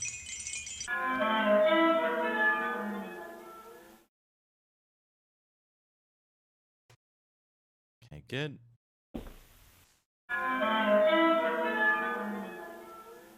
Leave. I think you stand right here. Let's save. Oops. Is this the one? Yeah. Ludwig Prien. Domine invocator.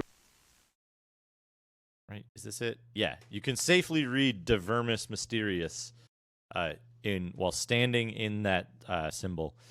It took me a very long time to figure out why I was dying sometimes. But Juan Luis Jorge, De Biblioteca. Reflections on the power of the verb My in God, certain that's fantastic. texts. Archaeos Publications, 1919, Stafford. Matt McGrath, thank you for the host. Translation does not alter the occult power contained within such forbidden texts. The malevolent energy is in no way diminished.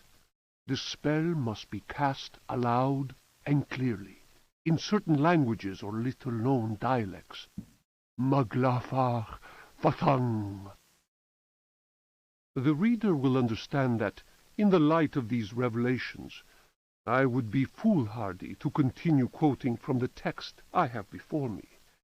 If spoken aloud in its entirety, it would surely awaken powerful and malignant forces. I will go further and say that simple reading of some of the more technical passages describing specific practices is in itself a perilous exercise. The ill-prepared reader can easily fall prey to attacks of demented hysteria, not unlike those described in cases of individuals said to be possessed by evil spirits. I recommend the study made by Zempf, Urbain, Grandier, and Loudon, and the reports made by the Reverend Richard Price concerning a number of astonishing, to say the least, exorcisms carried out in a parish near Providence. Given what I have written, we must be grateful to the librarians of the British Museum, who have never allowed consultation of the work of Al-Azib's startling work, the infamous Necronomicon. Copies of that work do exist, in spite of the zeal of book-burning inquisitors. For proof, we need look no further than the British Museum, of course, and the sealed archives of the Miskatonic University in Arkham. Other examples of books whose evil can be unleashed by any thoughtless reader are von Jutz's von Unersprechlichen Kulten and the abominable De Vermis Mysteries by Ludwig Prien, whose sordid death should be a lesson to all those tempted by a study of the occult.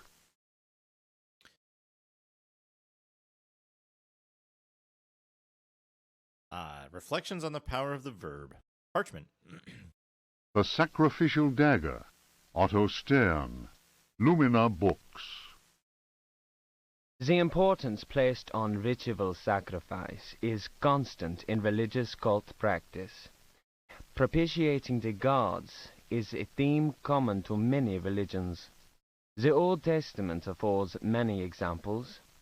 Primitive polytheistic belief systems integrate sacrifice in their rituals as part of the recurrent process of reaffirmation and, naturally enough, group cohesion. The members of their social and religious community come together in an act of purification and atonement. It would be erroneous to imagine the act of human sacrifice linking priest, offering, and God, C.F. Manzetti, stone cults, as anything less than a vital focusing of the group's faith. The act also ensures the continuing appeasement of the god, but only if practiced by a recognized officiating priest using the appropriate instrument. Sacrifice is for cussing. Studies made concerning primitive religious groups bear witness to the central role of sacrifice in living ritual. My own work in the field of ethnopsychology brought me into contact with a sorcerer living in the region of Arkham. He introduced me to the rite of steel, linked to a ceremony known as adoring the black goat of the woods with 1,000 youngs. The god being adored is known as the vagabond. The vagabond. Here, the dagger's role, which allows the life breath to pass from one dimension to another, is essential. The vagabond is a frightening figure, being able to move where he wants and to kill those who have displeased the goat god, for whom he acts as a go-between. The goat is clearly a fertility god, The priest, having spoken the invocation, must choose the appropriate dagger for the sacrifice. The knife with a sinusoidal blade that must be dipped 7 times, on night when the moon is full, in water that has been distilled 100 times, will be laid aside, since it would send the vagabond back into his own dimension. See illustration. Ooh. The priest will rather choose the dagger with a curved blade. That is more appropriate for slitting of the lamb's throat. This act transfigures the sorcerer priest and plunges the assembled worshippers into a divine trance. If only we had a dagger like this. More parchment. The Book of Yael, Signs of Stone, Eucharistic Rituals of Forbidden Cults. Texts collated by Monsignor Vacher, legate in the Curia of the Vatican. Numerous devilish cults speak of monstrous creatures called the Old Ones. These supernatural beings are believed to be possessed of powers equivalent to those of the gods of antique religions. Adepts of such cults refer to forbidden literature in order to cause these frightful entities to appear before them. Vintage retro religion, rare. What serious student of folk myths has not come across the names of Cthulhu and Shub-Niggurath?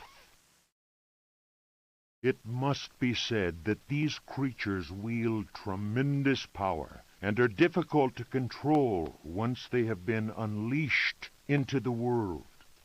Those who serve He who goes in shadows protect themselves with signs of stone carved into the walls of houses or engraved on various objects.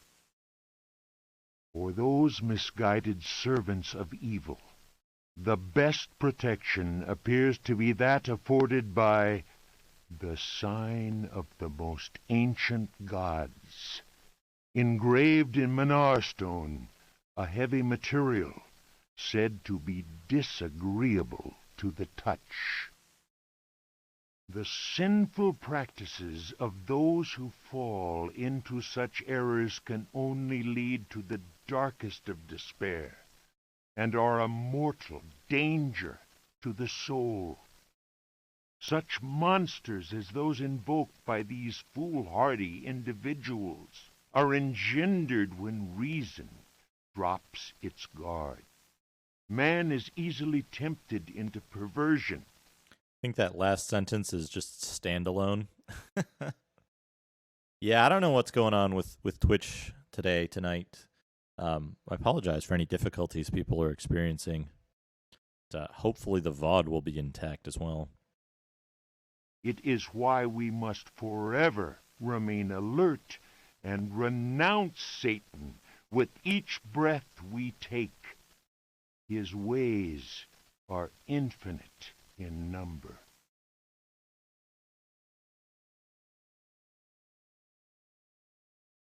Okay. We got all that stuff. We got the talisman.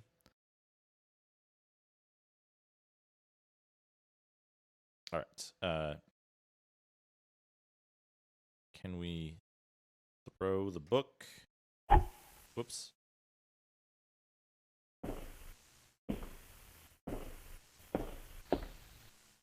Take. Leave.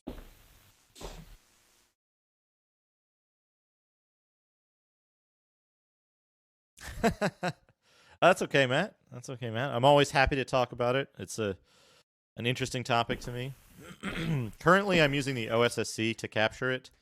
I am looking at a potential alternate solution, which would be direct capture, since VGA output is actually 640 by 400 with the line doubling happening already in the card itself. So, despite the fact that it's 320 by 200, it would come out as 640 by 400. But then that needs to be stretched to 4 by 3, which means some interesting stuff about the resolution that you end up with. And it's 70 hertz, typically. So what's on stream is going to be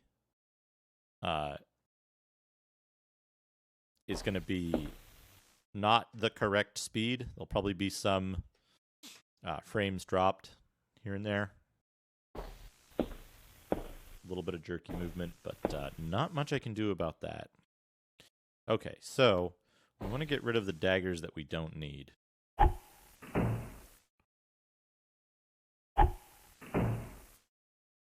And we can throw these knives for now.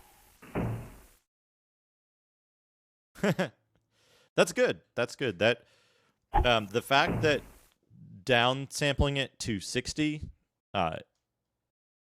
is hard to notice is a big positive for me. Okay, we've got a dagger. We need to save the game.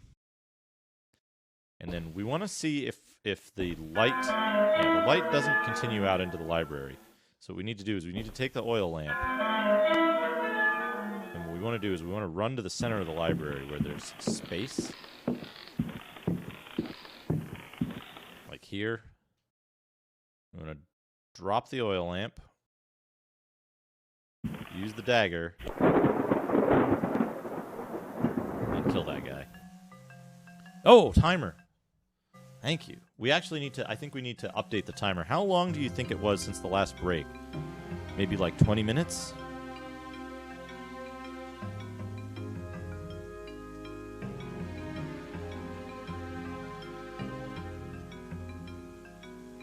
I still haven't fixed that cursor appearing thing. Alone in the dark.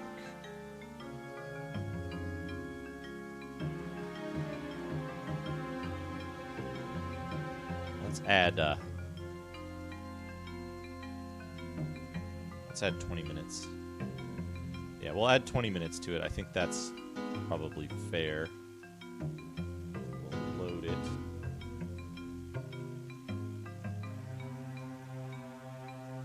There we go.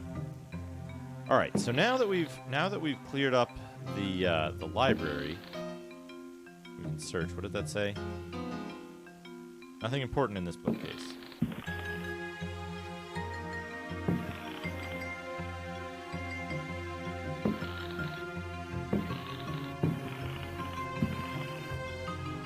Nothing important in this bookcase.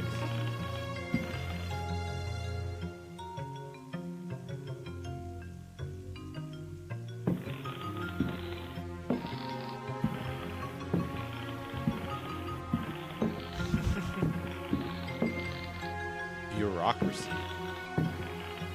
Text adventure. Bureaucracy. You know, there's a text adventure I do want to play soon. I have to figure out which version of it to play. But Hound of Shadow.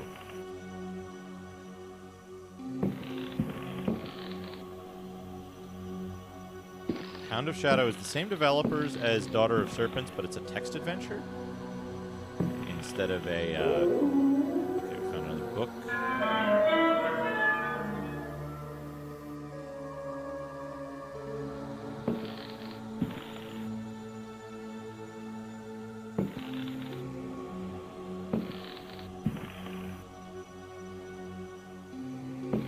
Eternal Darkness. Eternal Darkness is GameCube.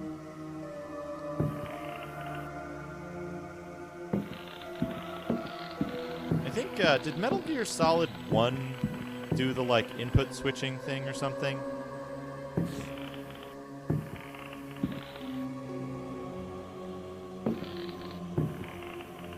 Except...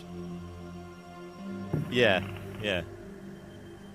Which forever, like, screwed up my pronunciation of that. Not forever. But I assumed, since it was meant to say video, of course the other thing must say Hideo. Yeah, Hideo.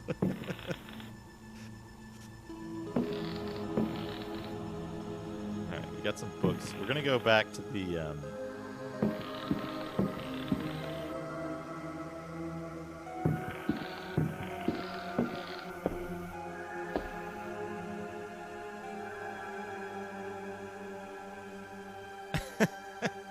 It's like, it's one of those tricks that it's like, figure out what the most, like,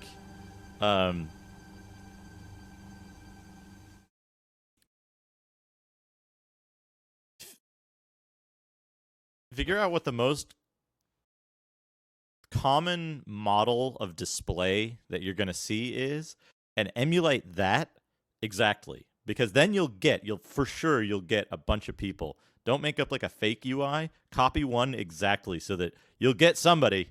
You'll get somebody for sure.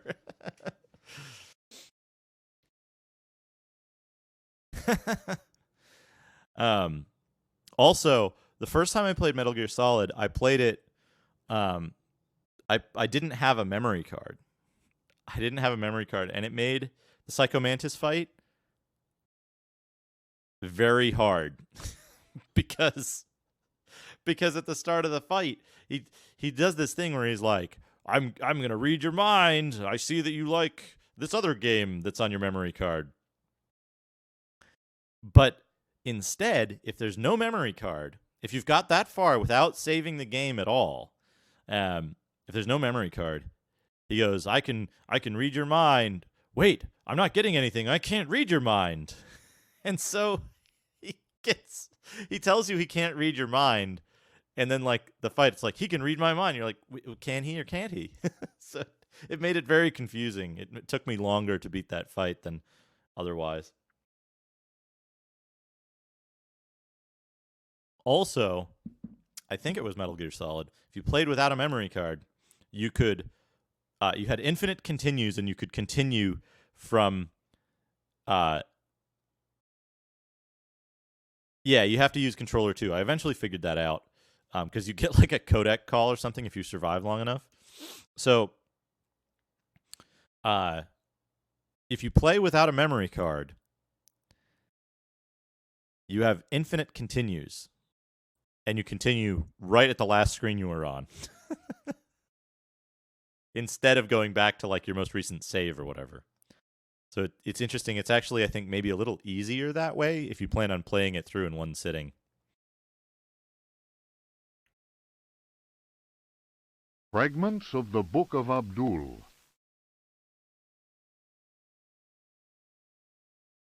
In the antique city of dead Relaya, Cthulhu dreams and waits.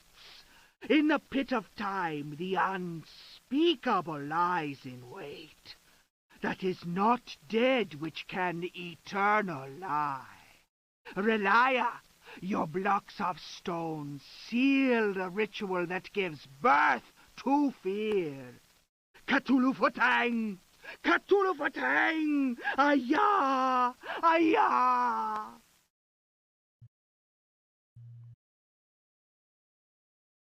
Rare retro city of dead Relaya, new in box. Let he who knows how to invoke the stones act.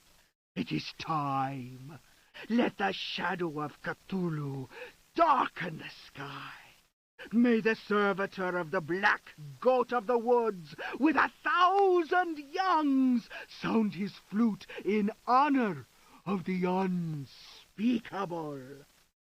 Cthulhu Fatang! Cthulhu Fatang!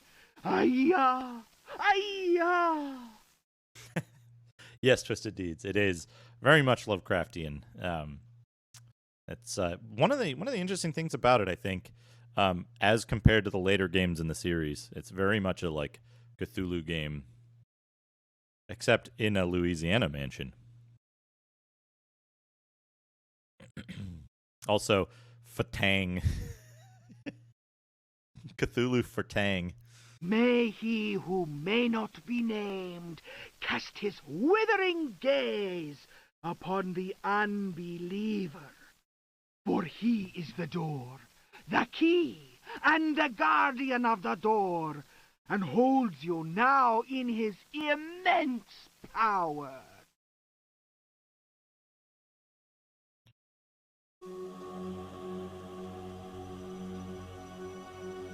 Yeah, I can show that off.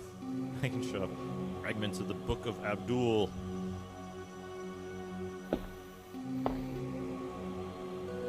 Nope, shit. That's the one.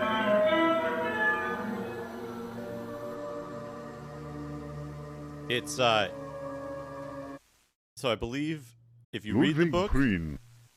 and you don't advance from the first page, oh no, it's if you just read the book, you die. That's what I thought too, but apparently not. Apparently not.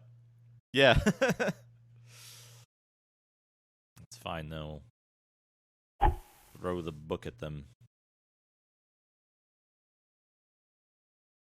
Okay, we don't want right, more books. If Rocks Could Talk, or The Story of a Louisiana Plantation, by the Marquise de Chamfray. After the criminal selling off of Florida by the foul usurper, my father elected to remain in this inhospitable land, where we were free at least to express our royalist feelings, and hope our country would come to its senses. In 1818, a certain Pickford bought up Ledoux's land, after the poor fellow had ruined himself in unfortunate speculation. Pickford soon turned out to be the most loathsome human we had ever encountered.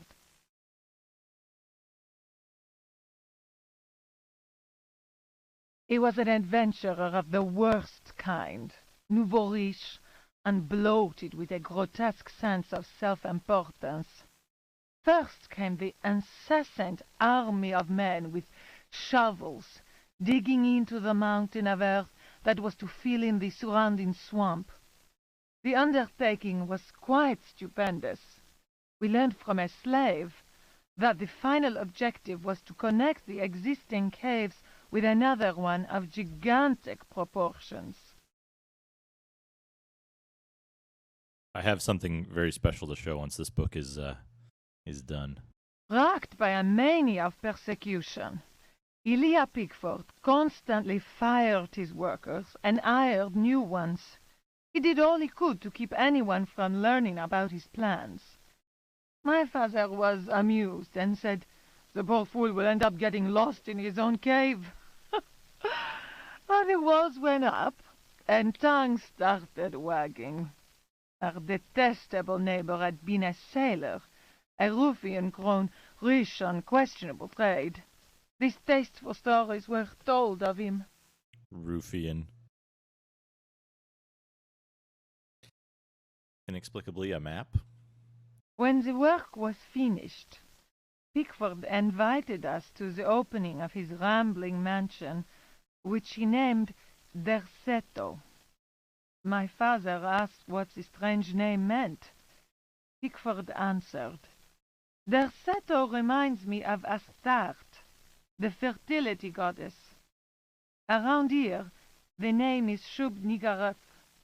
I believe that a name so steeped in evil should be said aloud came as not such a shock to my father, as he himself confided in me some while later." The Codex Astartes names this maneuver Steel Rain. We left immediately. In June of 1862, Derceto was burned down in unexplained circumstances. It was undoubtedly the deed of some jealous Yankee or another. It was amazing to watch the servants rushing into the flames to try and save their bullet-riddled master. After that terrible night, Derceto fell into ruin. Its blackened walls were soon overgrown, as human-built works always are, by ever-present nature. In 1875, the property was eventually bought by a gentleman whose name was Howard Hartwood. I was sorry that my father, who delighted in fine conversation, was no longer alive to enjoy the company of this new neighbor. My God, that's Learned fantastic. and well-versed in history, he had made a particular study of piracy. It was Artwood who told me that Pickford had commanded a ship that flew the flag of piracy. That explains the scoundrel's great wealth. Senor Jefe, thank you for the raid. Welcome, everyone. We're playing Alone in the Dark and having some stories read to us. Artwood was fascinated by Pickford and undertook a great deal of research in an attempt to find some treasures that he was convinced the pirate had hidden. He went through the ruins inch by inch. He then had the burnt-out house rebuilt exactly as it had been, and refurbished the library that had miraculously escaped the flames on the night of the Great Fire. Artwood set about studying every volume in that library, and often talked to me of his research. He was a handsome widower, deeply attached to his son Jeremy, who was later to become a professional artist. Artwood worked incessantly, first from the room I offered him, then from his own freshly restored home, which he rebaptized Derceto. I imagine he hoped to enlist the help of the god of good fortune in his treasure hunt. As far as I have ever been able to tell, all his searching came to nothing. There were no lost treasure to be found at Derceto. I learned of Artwood's death while I was in Paris. But that, as they say, is another story.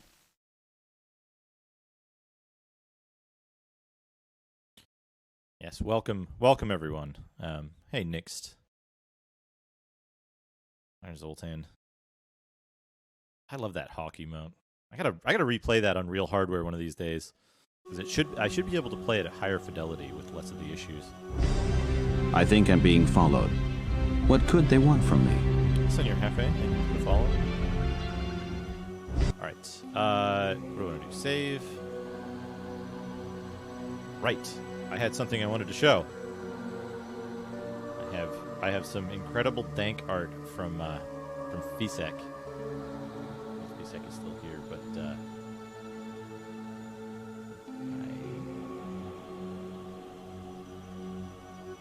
it's still pointing to the wrong folder. I reinstalled Windows, you see, and it's a little confused about where stuff goes. I'll have to fix that later.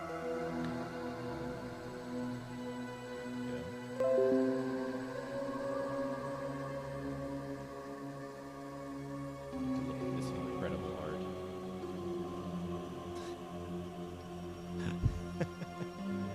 Based on accurate portrayal of Emily Hartwood. Incredible. Incredible. So I think what I'm gonna do, because it's the best representative part of the piece, we're gonna have Emily Hartwood over here. Oops.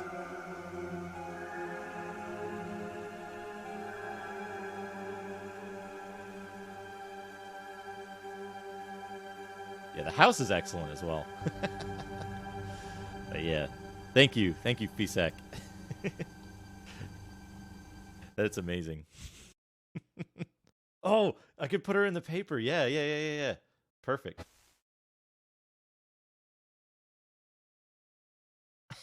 There we go. Look at that. Excellent idea. Thank you for the idea, Lumps McHumps.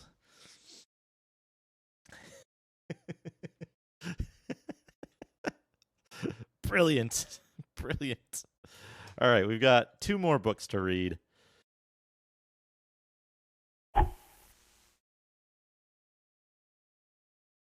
Unfinished Chapter of Terra Incognita by Jacob van Ostade. A hitherto unpublished fragment of the manuscript unearthed following indications furnished in the Vatican Library's Expurgatory Index.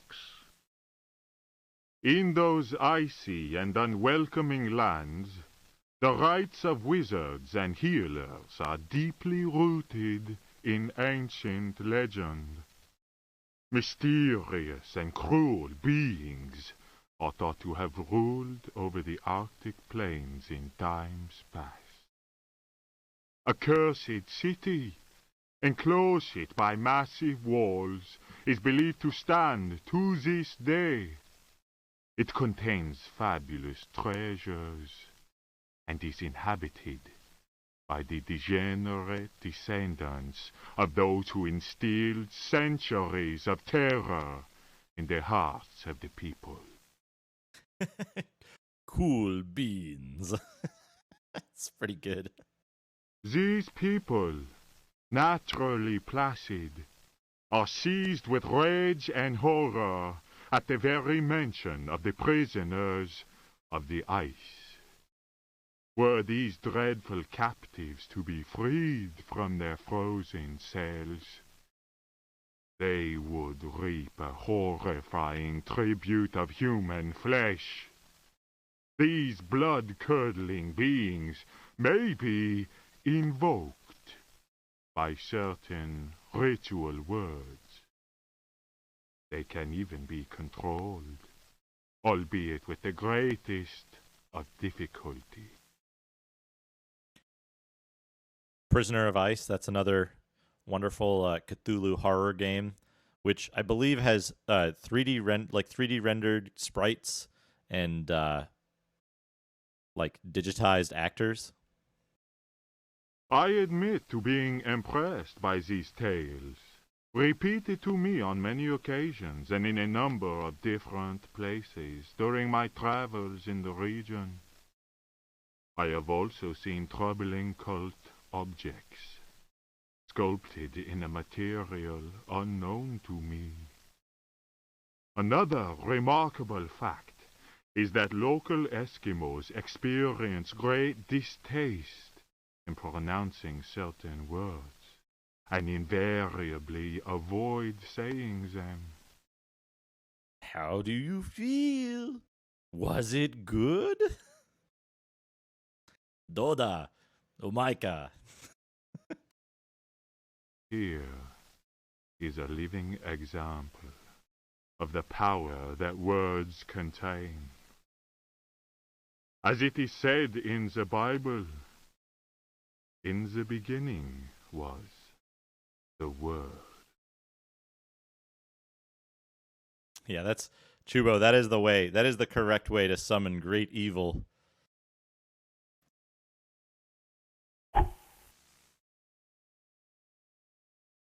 The Sons of the Sun and of the Shadows. Lieutenant Lope de Vega's account of his astounding travels to the land of the Aztecs. Holy Christ! Cried Captain Cortez, astonished by the strange rite we beheld. We found the savages half naked. They were throwing balls of silver and gold at each other. They laughed as if demented, clearly maddened by some heathen drug. And yet, should one of them fail to catch the ball thrown in his direction, the poor devil was seized and dragged off to be sacrificed in their temple.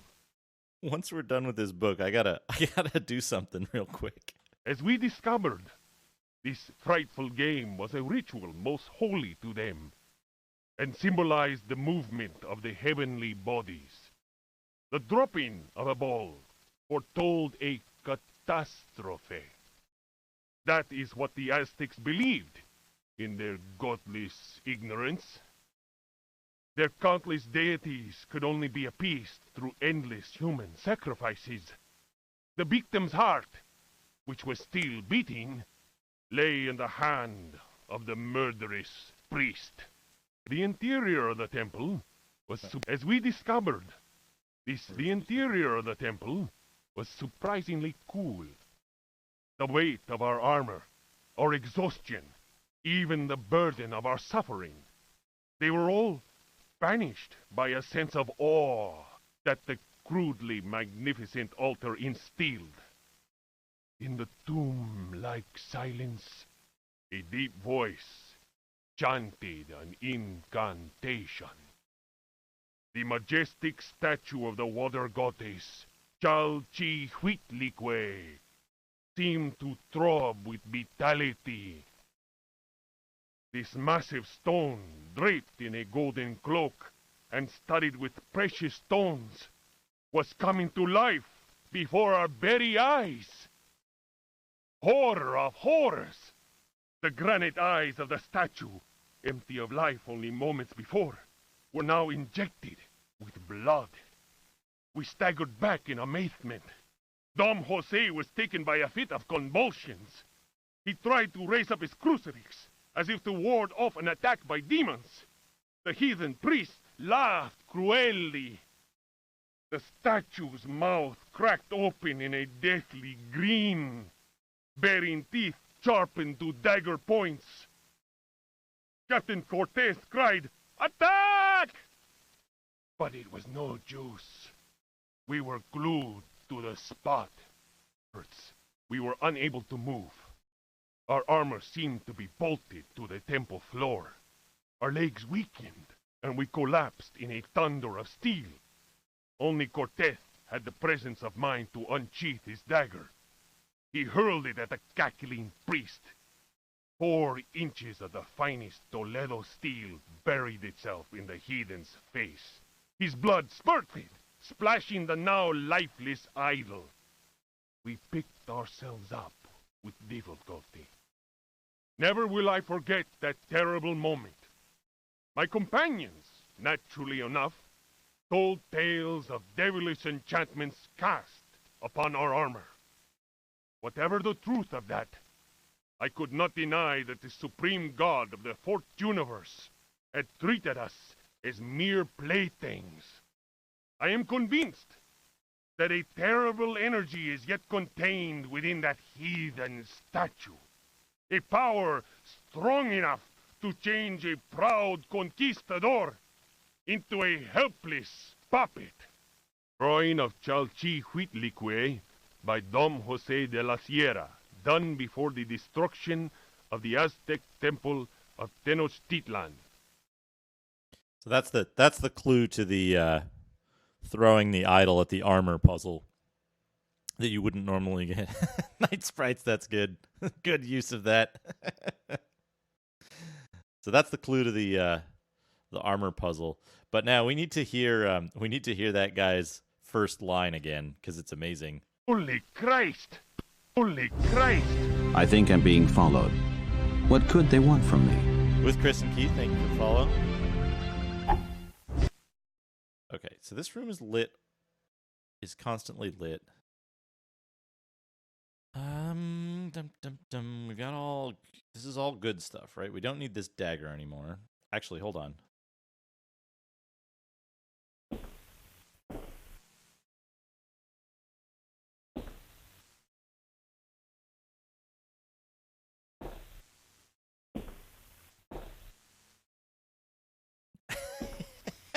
It's pretty good, yeah. Carnby's drunk enough to just do his own voices.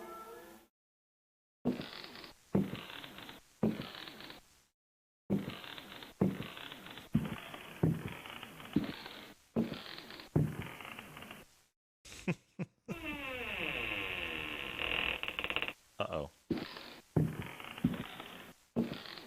I might have soft locked myself. No, I think we're okay.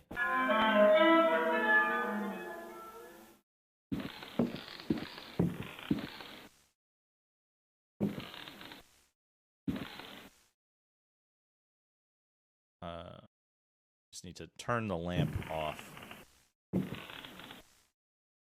Okay.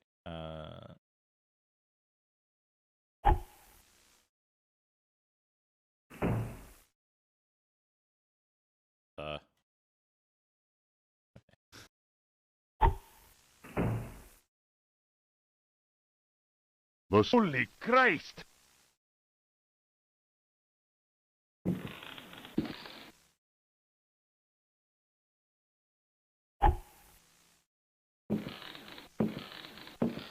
Come on. Run.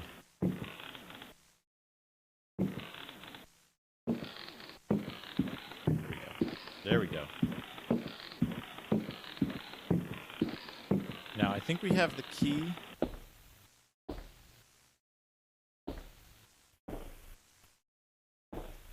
Yeah, he'll automatically go to the, like, the throw thing right away. Like, that's his, like, or the pickup right after throwing. Okay, key. Key. We can't use that key there. Come on. Come on. There we go.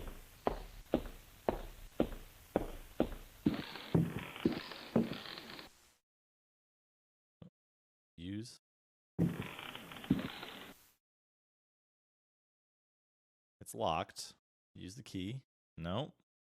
What am I missing then? I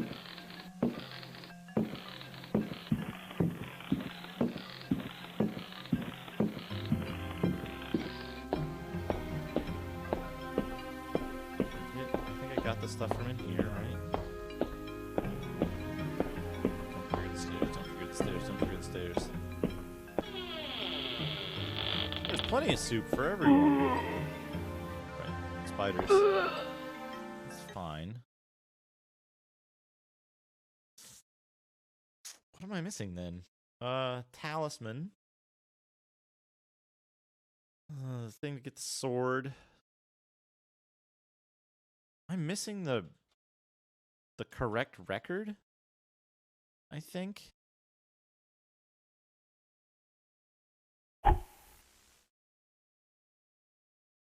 Unfinished.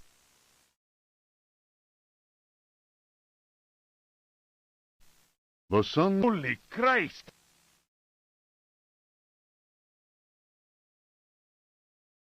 Okay. It's loading something from CD. Music, apparently.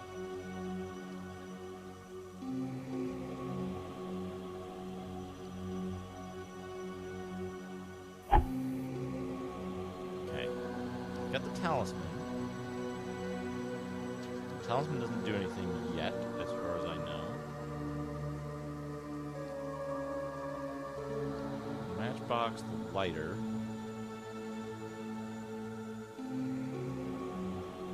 Yeah, yeah.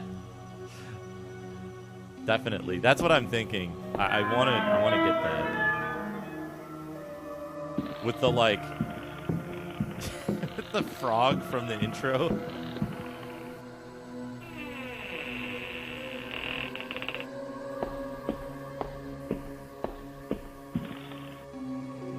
Got everything in here. The intro frog is exceptionally good.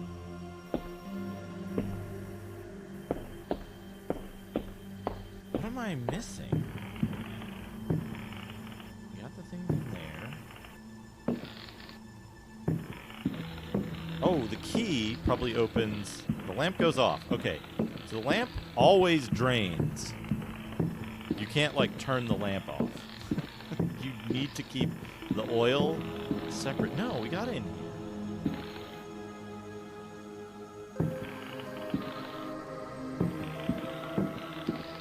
What on earth could this key be for?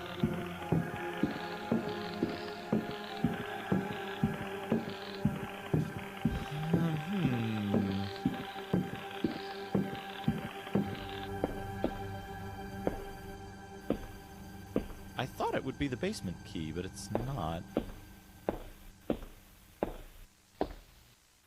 It does say 386DX in the need to be like back a little bit from the door.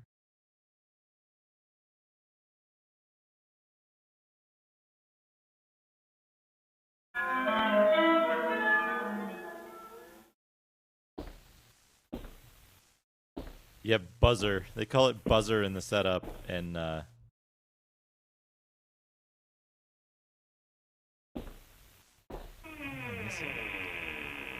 missing something.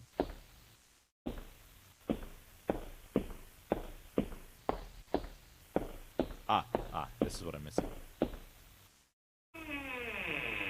Basement door, I think, right? No, another key. Okay, excellent. Excellent. I thought there was another door in here that I was missing. A biscuit box.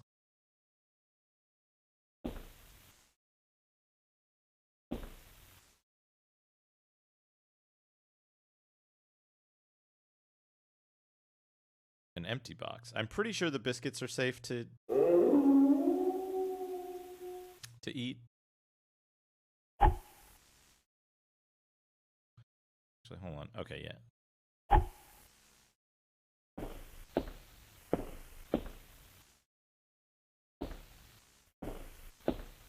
Okay, so what did we get? Did we get the key to the basement now, or did we get the key to the smoking room?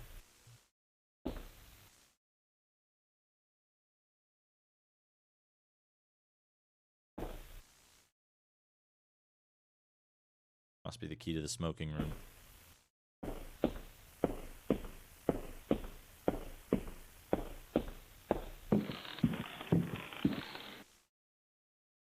No?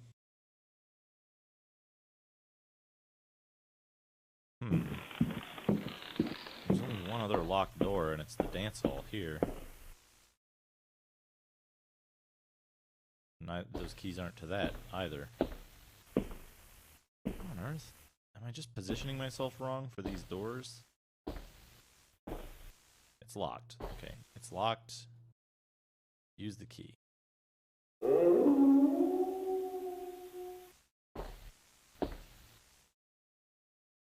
Open search. It's locked. Use key. Okay. Not that. What the hell? I'm pretty sure I need to get into the back. The key to the dance hall. I might be able to open the front. This. Yeah, you can't use the key to the dance hall there.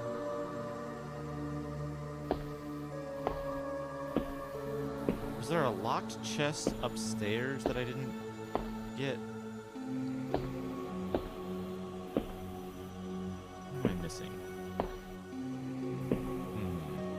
Let's give it a quick save. And I'm going to take a quick break. Taking all these little breaks helps me do the longer streams. So pause the timer. I'm gonna quit out because that'll stop the music, and I will be back in a little bit.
You know what's, yeah, it's kind of strange. I didn't, thought I quit the game. Thought I quit the game, but, it appears to be playing itself now. I'm back. Let's get back to the game, which is now playing itself. Amazing! Oh, look!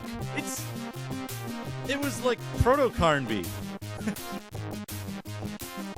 How strange. How absolutely strange. Alright, I'm back. I never let this play. This looks amazing. These, like, close-ups. I wanna see Proto-Carnby again. I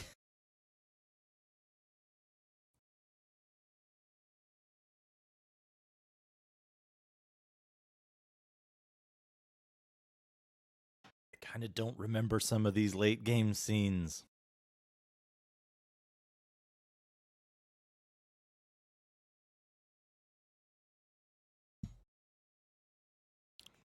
I don't think that plays like immediately though. I'll look back at the VOD to figure that out. Now the question is, what fucking keys do I have, and why don't they open anything?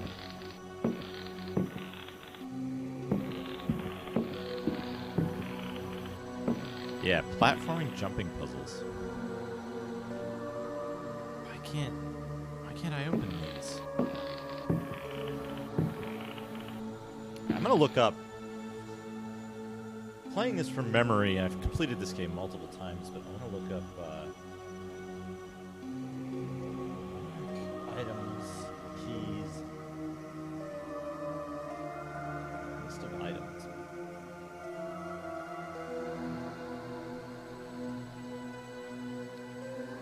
Chest key, pirate chest key, cellar key, dresser key. Chest key.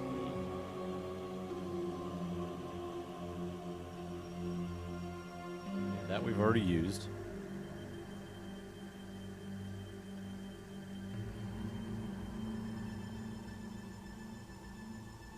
That one we don't have yet.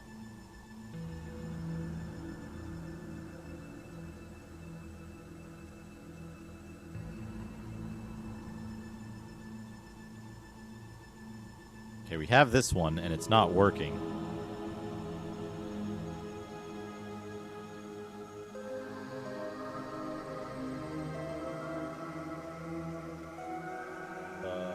And then I have another key that's not explained.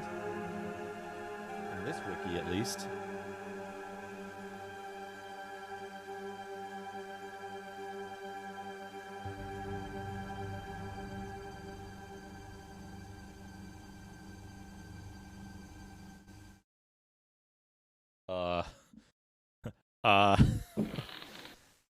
Something kind of weird going on here. Okay, so one of these keys should be the cellar key. It's this one. I remember the positioning being kind of finicky.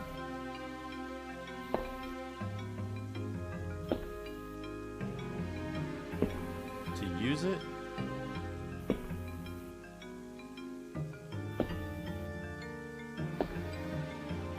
There we go. You have to use that key. You don't just get it and like stand in front of a thing. You have to yeah, these keys function differently to the other keys in that you have to equip them and then use them.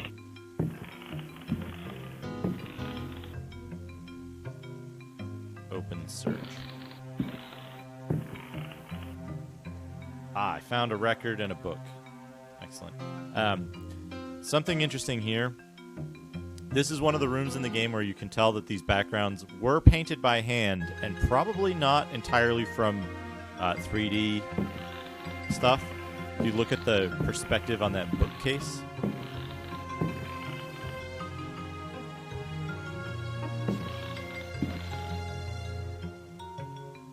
So, also, this is one of the easiest ways to soft lock yourself in this game. One that I remember quite readily is that you get the old cavalry saber early on in the game, and you can use it as a weapon. And if you do so, it'll eventually break. Oh, timing. Pepperfrog, thank you. We'll just start that. We'll leave it running a little extra. It's close enough. So the old cavalry saber you can use as a weapon, and if you do so, it'll break after a few hits, and you'll have a saber handle and a saber blade, and it prevents you from completing this puzzle later in the game. You're screwed. You're screwed. You cannot complete the game if you do that. Okay, so we got the correct record now, and we got another book. Let's read this book. The Tale of Captain J.W. Norton of the Army of the Union. 1862. The South was in collapse. Louisiana was open to us. I had each day to requisition victuals for our troops. It was aided in this endeavor by a score of brave men. Rebels were not yet ready to lay down their arms. The region was far from safe. I headed further and further west and questioned many freed slaves. From them, I learned of a plantation on the coast. Its name was Derceto. We received a less than hearty welcome. Only Pickford, the owner, behaved in a friendly manner. While my men counted cattle and grain reserves, I learned what I could from him. Man was most unusual and possessed an extraordinarily cultured mind. At nightfall, I gave orders for the men to bivouac at Derceto. Pickford invited my second-in-command, Lieutenant Patterson, and myself to dine. I actually didn't know that about the saber, the blade, and the handle. I think I tried to do that when I was a kid and was unable to get it to work. Maybe I was using the wrong commands, or I was positioned wrong to get it to work. But then I did it again with the saber without using it, and it worked perfectly. Or maybe it was an early version that I had or something. But I found that interesting that it was it could have been an early trap requiring you to kind of go back through the game. Which once you know the solutions to the puzzles, it's not too difficult. It's a pretty quick game. And our host proved a most entertaining conversationalist. While coffee was being served, Patterson went to inspect the men's camp. The cigar Pickford offered me was so acrid that my head began to spin. I remembered campfire tales of fellow officers trapped by devilish Confederate tricks. My mind floated in a foul and dense fog, from which emerged the enlarged and deformed face of Pickford. He grinned at me. Patterson's return chased off the nightmare. I heard shouts and firing from outside and found the strength to take out my revolver. I fired 3 shots. Pickford fell to the floor. Patterson then helped me out of the burning house. The air was filled with smoke. We resembled a company in disorderly retreat. I saw slaves leaping into the flames of that inferno. They were trying to save Pickford's life.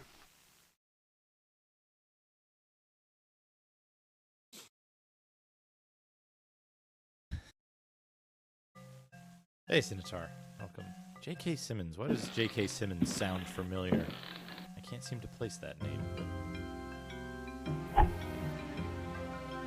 Key to the dance hall we don't need. That only opens the one. Key to the cellar. Key to Jeremy's study. Ah, I see.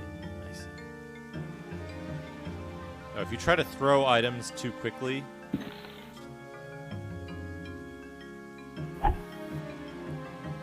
it locks you up for a second. Good. We're in good shape here.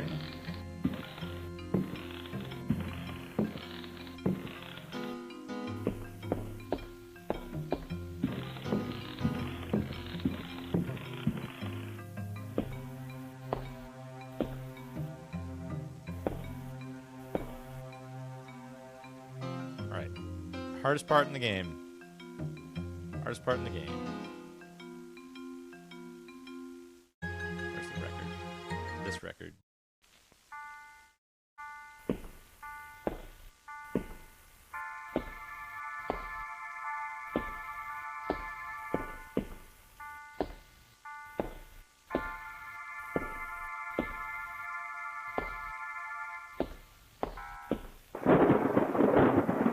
I think if you take the key out, they die. Yeah. Yeah, so that part can be extremely frustrating because they move randomly. You need to get the key and get out.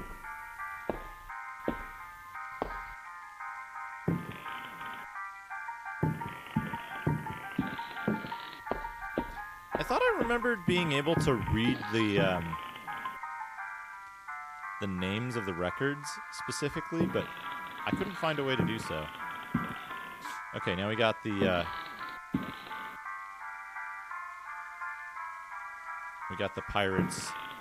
pirate's key is necessary. I think you get soft locked if you go down here before you get that.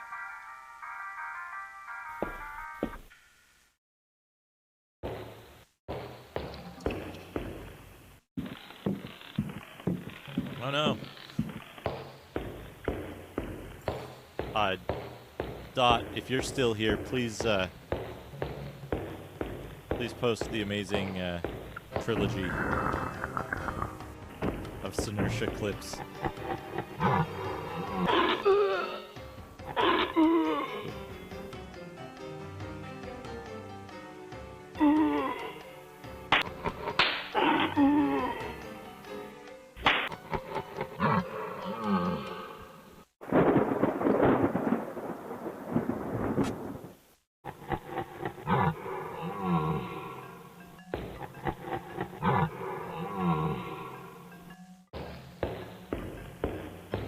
Worm. Once you've gone down one way, the worm leaves. And you can enter the cellar, which is a... Look at those rat flips.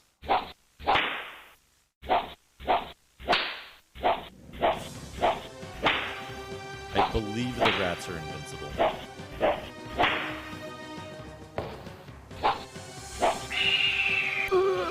Oh.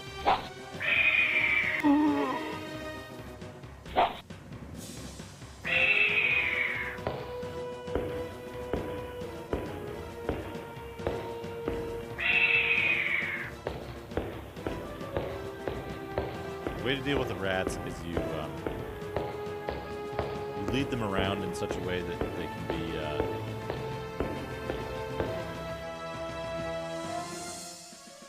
a book. As long as you're moving, I think the rats can't hit you.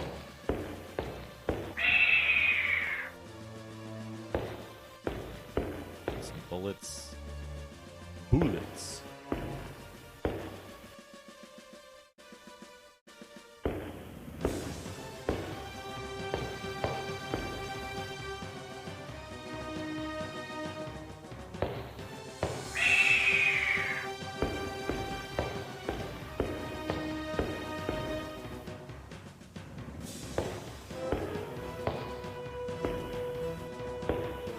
If there's anything in here that's actually necessary.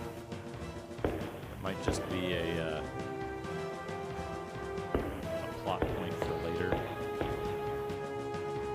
Nothing important.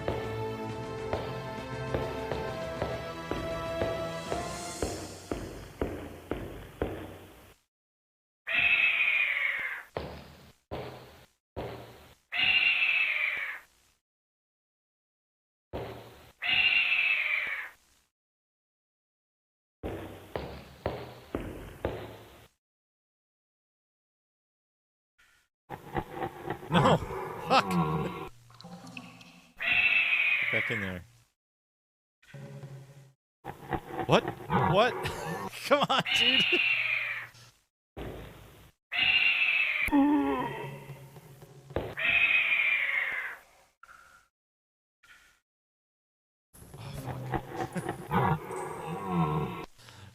redo this part. Redo this part because you get kind of stuck there. Whoops.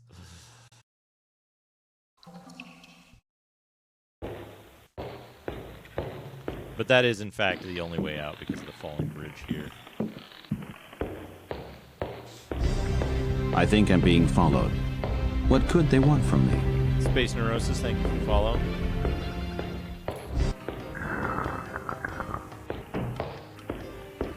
Last worm. Oops. Come on. That attack.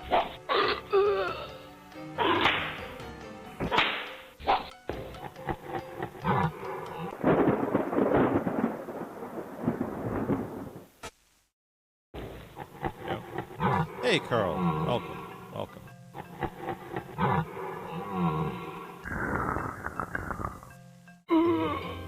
I kind of forget what you do here. Oh, right. I remember now. I remember what you do with the crazy worm.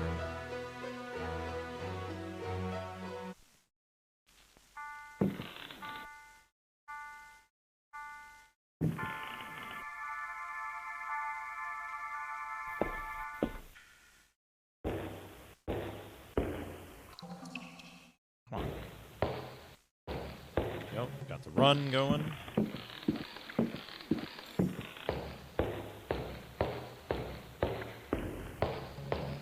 Yeah, this game, it's an interesting game because it's like the controls and the like general style of the game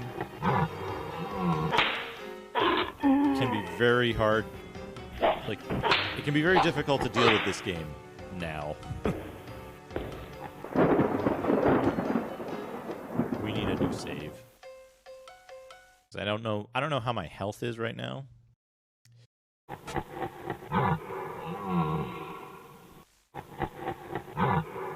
Forget, do you just come up here and...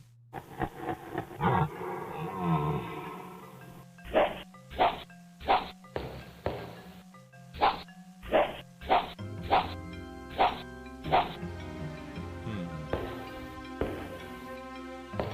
forget how you deal with this thing.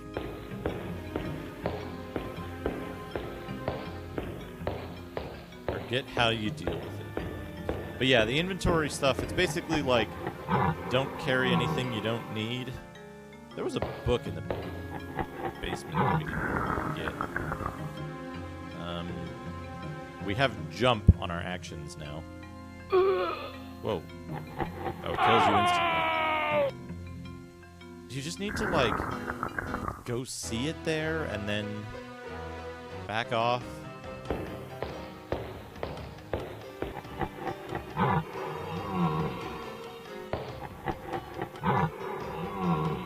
Do you race it?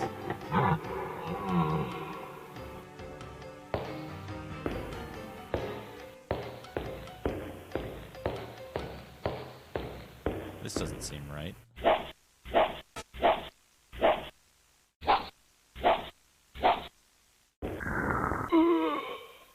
Oh, well, that kills me.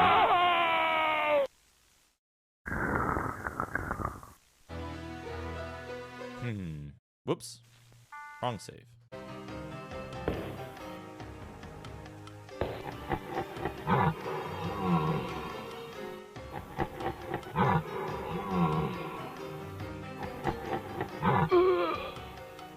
No. It killed me from the back. Alone in the Dark on the PS1. Wasn't Alone in the Dark on PS1 a what you call it? A Japanese exclusive? Am I making that up? That there's like a Japanese exclusive Alone in the Dark somewhere?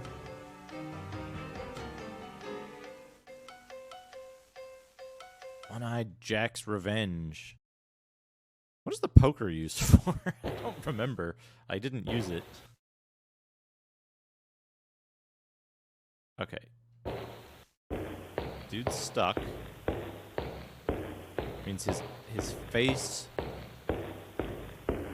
Port of Alone in the Dark 2. Alright, he's there. just run away. Two Alones in the Dark on PS1. Interesting.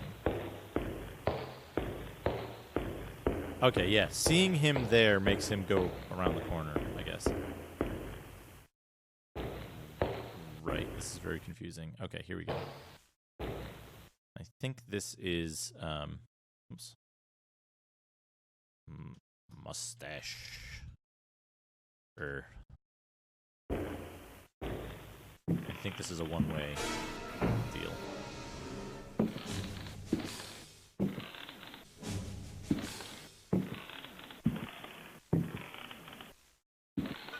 Look at this doofy fucking fish man. Boy, I sure would like to run. But yeah, that falls immediately. Your shit gets wet. You need the lighter. I believe the cartridges for the rifle get wet. Yep. Your bullets do not get wet, so you can still use the revolver. Wait. I killed the fish man somehow.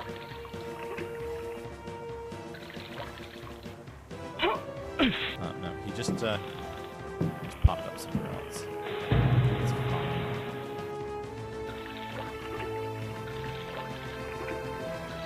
And this is a good screen to fight him on, though. You can actually see, like, where you're aiming.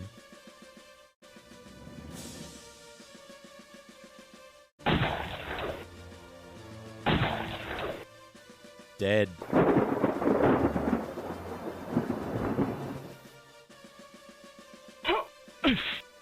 Oh, there's another one. They just spawn infinitely, I guess.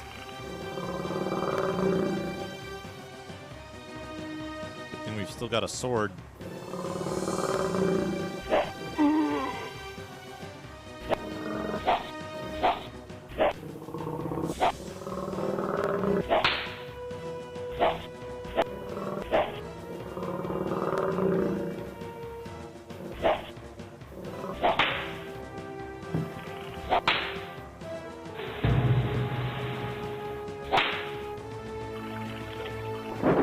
Can run in the water.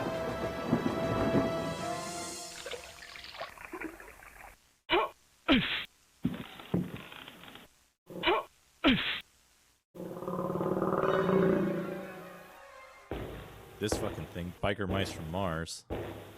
Can I shoot it with the revolver?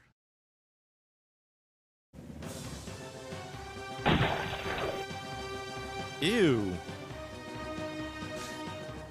It's got a monkey butt.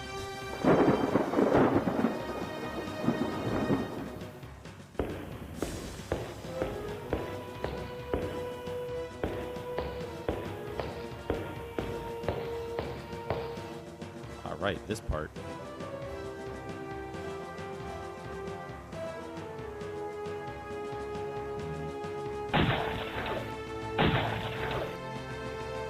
You can shoot this guy. It's just like incredibly. I got one shot on him.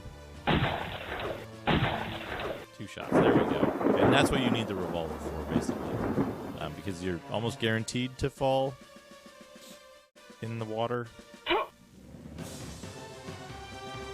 I forget how this puzzle works.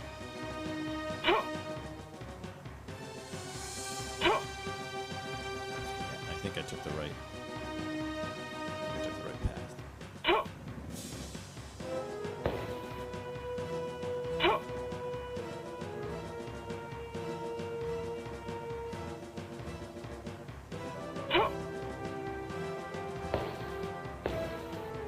It's kind of that's what I assume they do, is they have a separate version of the model with no legs.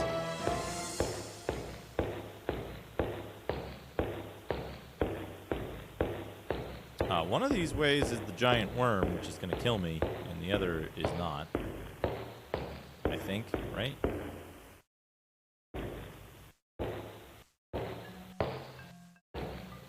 Or one of these is the chest? There's a pirate chest somewhere. And the other one is like the door.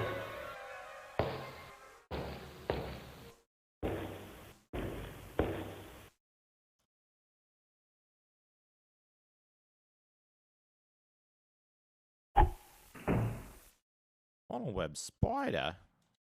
I kind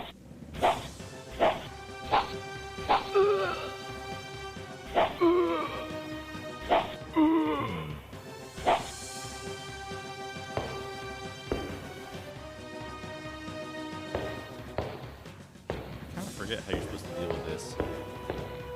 Is this death? Yep.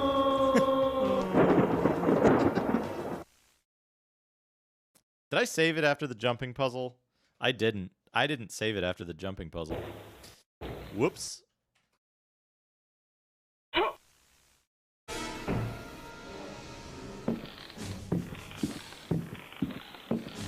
the question is, can you...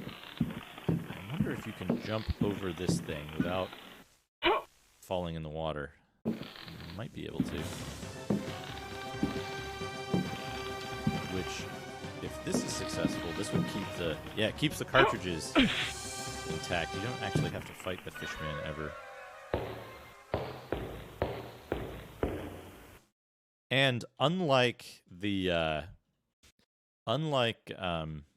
what you call it?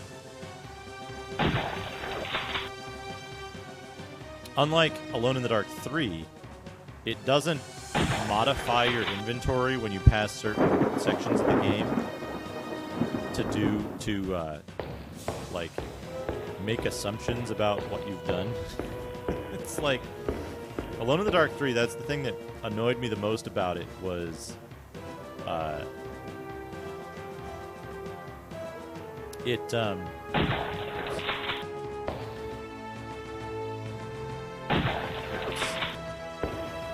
it made assumptions about what you would have done. So, like, there's a part where you can,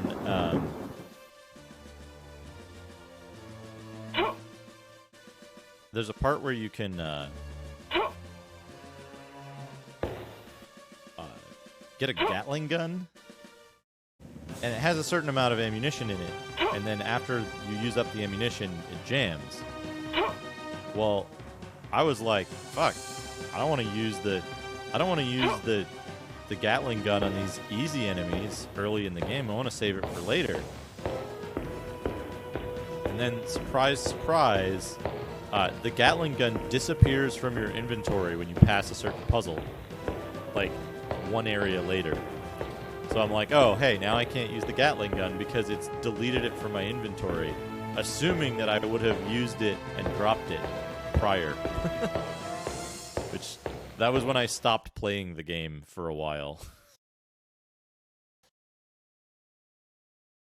Hey, Wig USA. Right, they're like, yeah, you probably won't have it, so we'll just delete it. Wait, that's a skull, right? How does this work? Striking! Striking! Saving is important. Thank you, Space Neurosis. Thank you very much. Very generous. 200 bits. Thank you very much for that.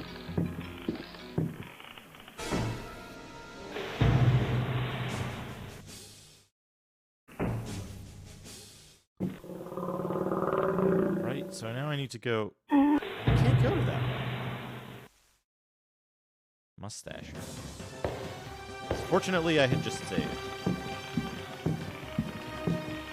I'm not sure I understand this puzzle. Oh, I see. I see.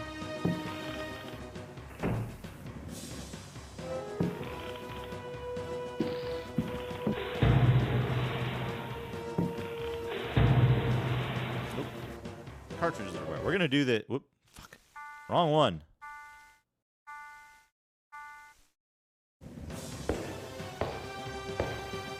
We're gonna do this. And I'm pretty sure what I need to do is from here I need to run across the bottom to the skull. Yeah, I think I know what I need to do. I just need to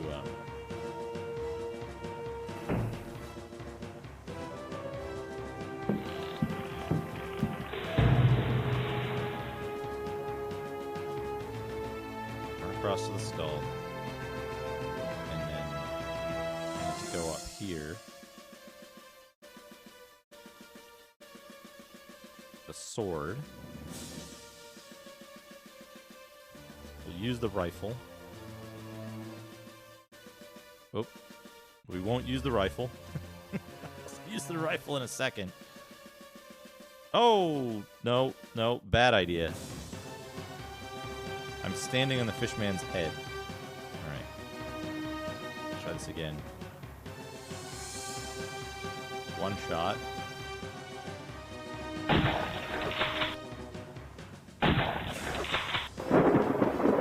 It's okay. It's okay, that worked.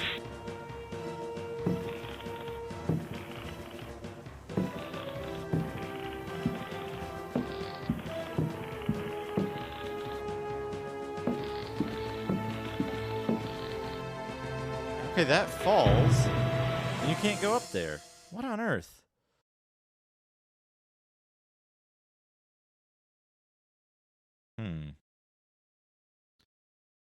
What if I just do the other side instead?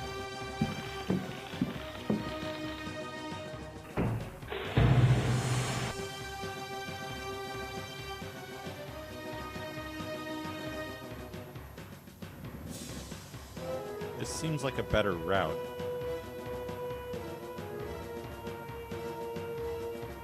Get up here, right? I'm gonna use the revolver so we don't get knocked back. Well, oh boy.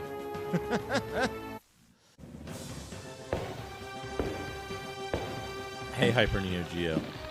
Welcome. Run, good.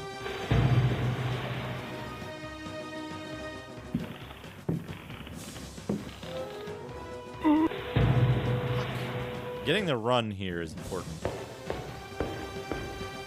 Intense platforming. Intense platforming music, too.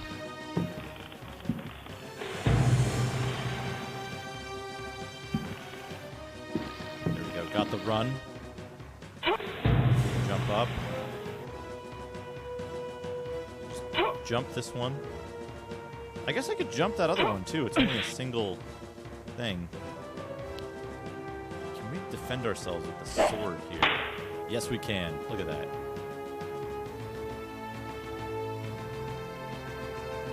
Terrific start to this round. Let's save again.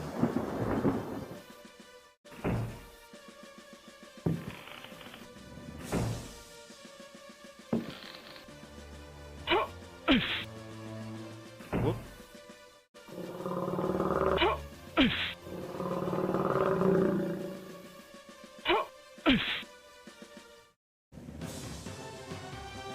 Just use jump. Whoops. Damn it! I wasn't aimed up. I wasn't lined up right. Oh yeah, the one save system.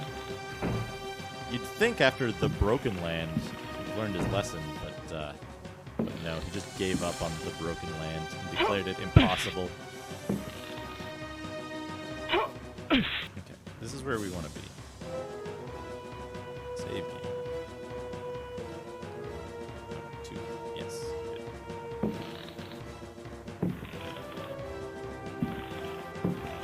Okay, these are stable. Okay. I think I'm being followed. What could they want from me? B makes C.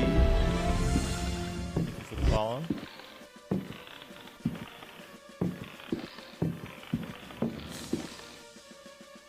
Use a key. You find a gem. A book. What we got? Memoirs of a Lost Soul. The mask must fall. You who discover this manuscript understand this.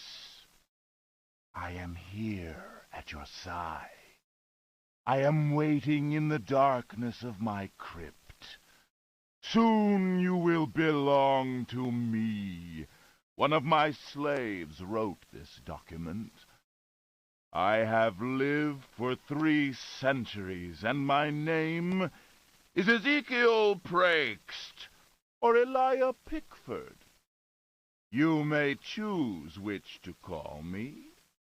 I do not hide out of fear. My power is immense. I have sailed the 7 seas. My ship, the Astarte, spread terror through all the continents. The corsairs judged me like the Welsh judges of 1620, but they could not destroy me, and neither could the pirates. Now, I am immobilized. Damned Yankees! The Codex Astartes terms this maneuver Steel Rain. Witchcraft, voodoo, and the Cthulhu cult. I know them all. I have reigned and implored the stones. Only the Catonian haunts the cavern and resists me, but he dare not attack. I have need of a living body to regenerate myself. The Heartwoods managed to escape from me, but you who are reading these words, you will yield to my embrace. I hear your ragged breath and smell the stench of your fear. I have vanquished death. I built Derceto. I know what it is to wait. Cthulhu helps me. My servants will lay you upon the sacrificial stone. My roar will rend the night. You will be mine, and I shall reign once more.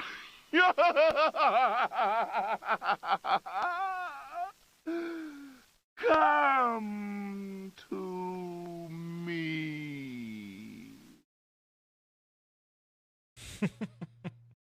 That would be a very good. That would be a very good. What's the word I'm looking for?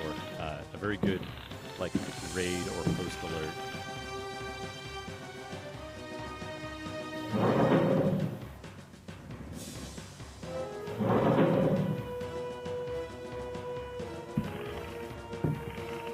Oh, I should.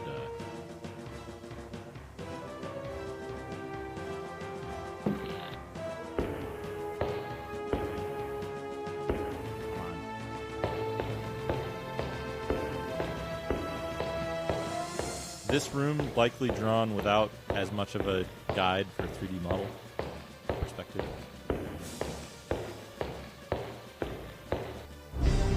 I think I'm being followed. What could they want from me? And Dice 670, thank you for the follow. There's a mechanism to trigger. Oh. It's dark. If you fell in the water here, or, wait, what? Where's the lamp? Oil can? Did I forget the lamp? God damn it. I forgot the goddamn lamp. Where did I forget the lamp?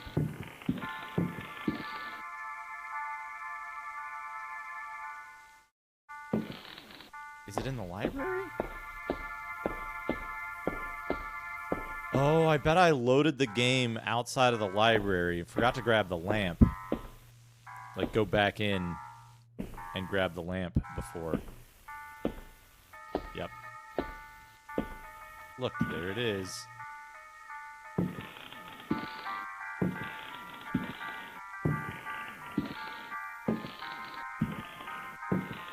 know what? It's going to be easier to...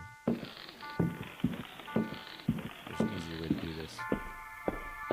You can still pick up items in the dark. I think you die eventually if you're in the dark too long. Something like that. It's like an anti-soft lock mechanism. But we don't want to be on that side of the desk. We want to be...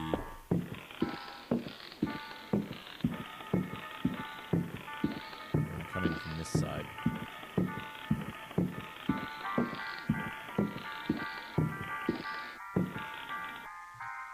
the oil lamp. And then back up straight. Good. Now, since you can't turn off the lamp once you start it, you need to hang on to a fuel can. And you need to hang on to a fuel can, and you need to hang on to a way to light it. Come on. Come on. I have the pirate's key here. Good.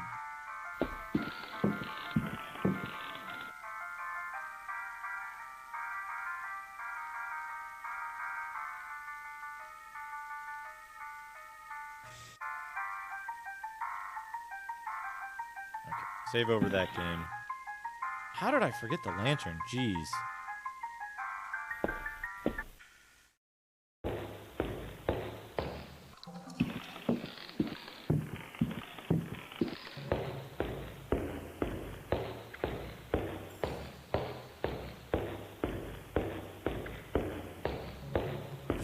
All this stuff anyway.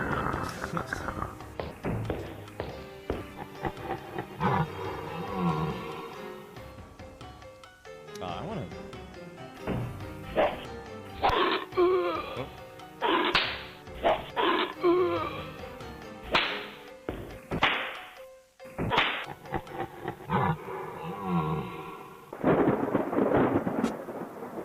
Funny that the enemy death animations run at full speed. And, like, character movement and stuff does not.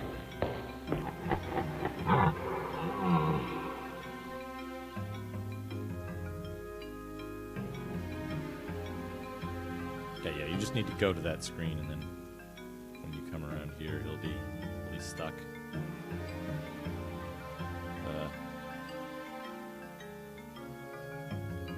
Okay, there we go.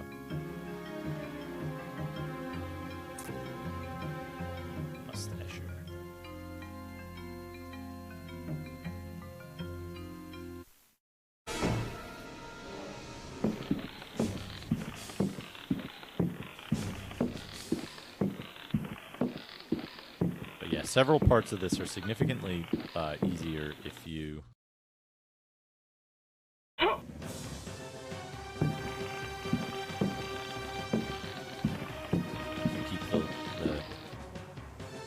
keep yourself dry.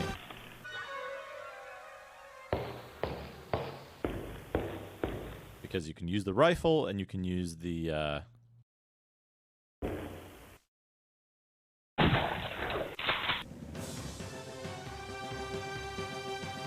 use the rifle, you can use the matches.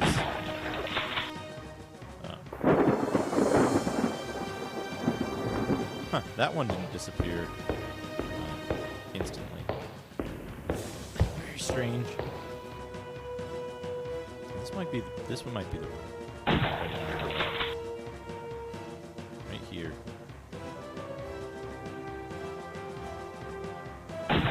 Oopsie daisy, missed.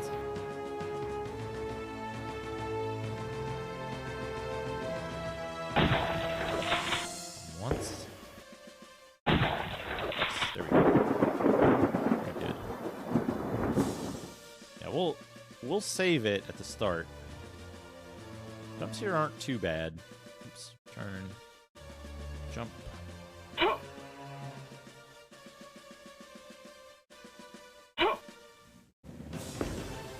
The key thing about jumps in this game is that you can't control your forward momentum, but you can control your angle in midair, so jumping isn't too bad.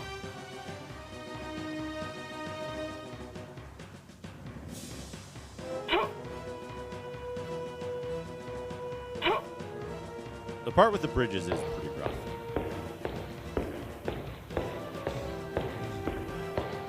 There's like an optimal route, but I don't know what it is. I think they intended to make it so that the bridge part had one safe path that you could go down, but I think that's not true. I think I'm being followed. What could they want from me? Sir Lar, thank you for following.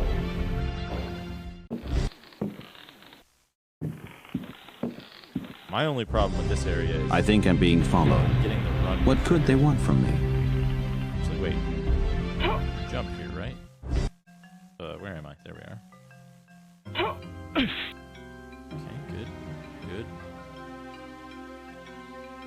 Jump. Good. Good. We want the revolver. Oh, I timed that bad.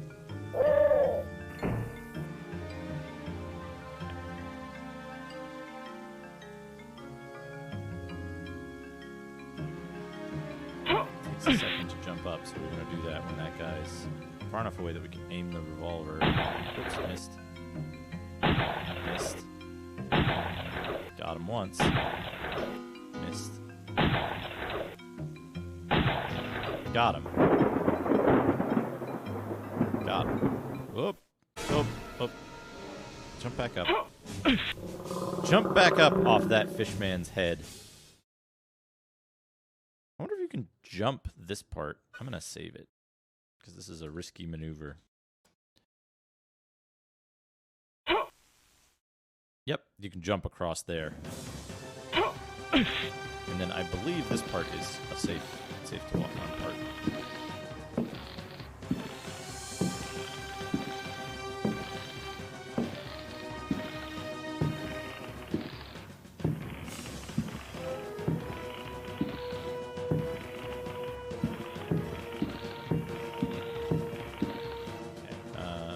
Search. Oh, it's locked. So we need to use a key on it. Find the gem in the book. We already read that book. What a throw. What an arm on this guy. Could have been a baseball player.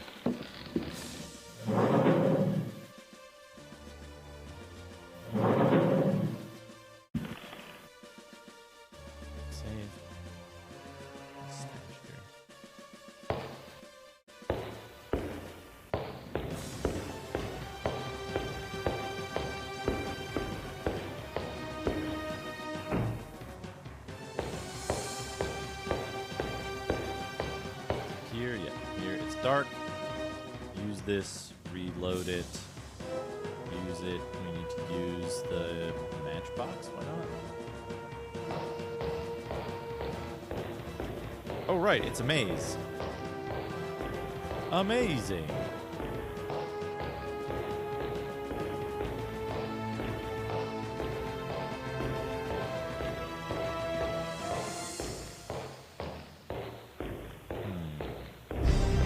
I think I'm being followed.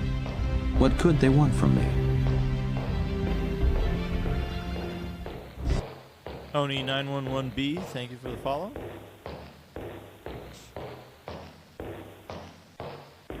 It's doing some very strange stuff with the perspective here. I don't remember this maze part.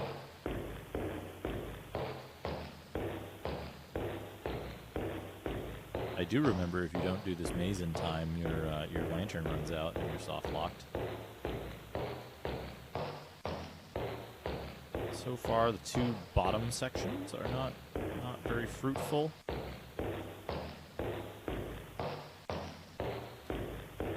Keep checking. Keep checking. I'll probably have to reload it from the start of the maze. It's okay. It's okay.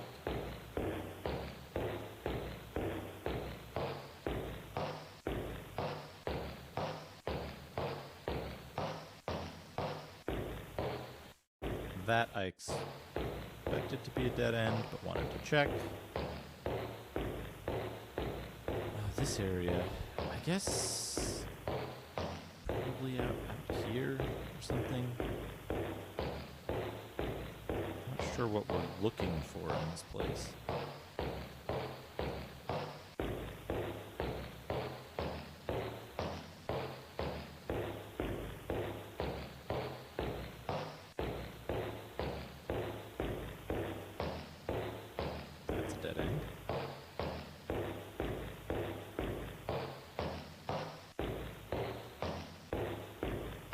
Not a dead end.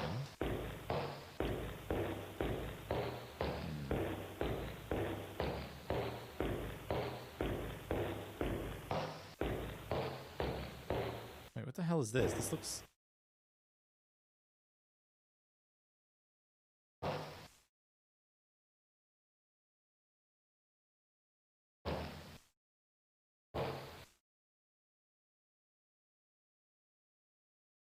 There's a mechanism to trigger. Okay, so I'm missing something, it looks like. Am I missing something that's found elsewhere in the maze?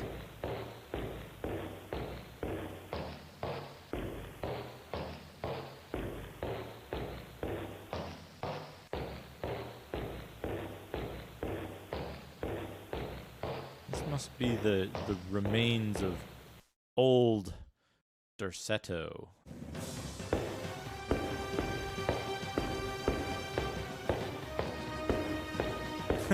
Yeah. Console games had more difficulty because they didn't have the save mechanics, which, like, you know.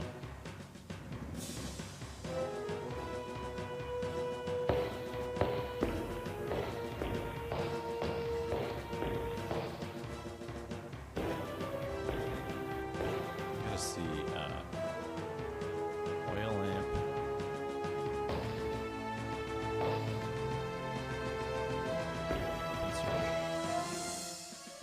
There's a mechanism trigger. It's not like the poker or something, is it?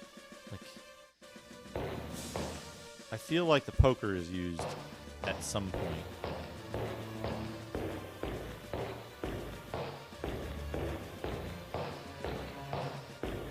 Derceto.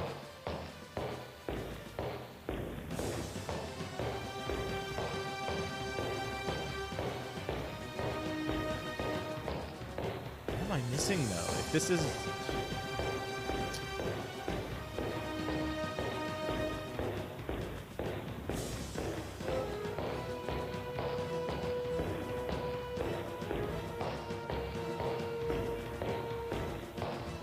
This is it, right? Like, that's a block.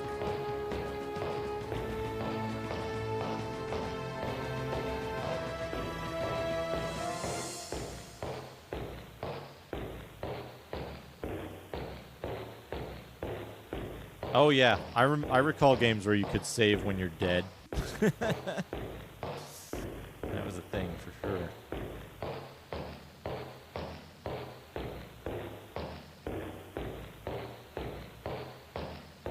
Yeah, this is the exit door you need to get to, but then what do you do with the freaking... Do you use the heart on the door? Use the gem? I had forgotten what you use that for. Okay, save. Stashist.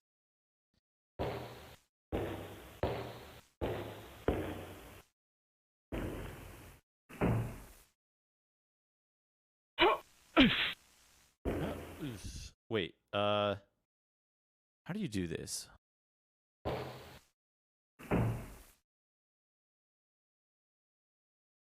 Jump.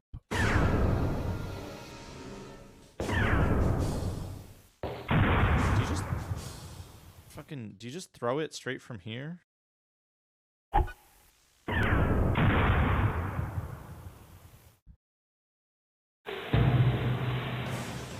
No. Come on.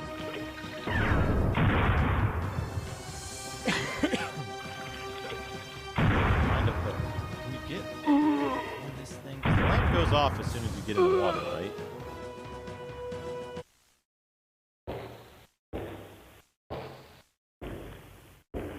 Can you throw it from here?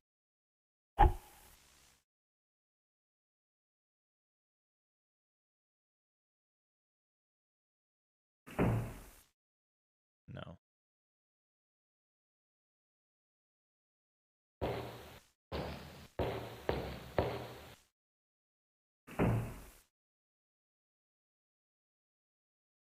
Hey, hold on.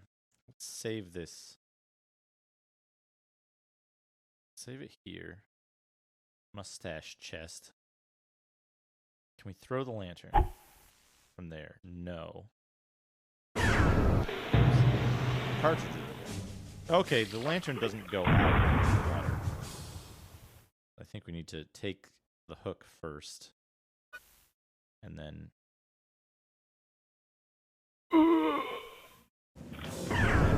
Wait, what the fuck? Am I losing my shit? Is there something else you need to do? Hook first?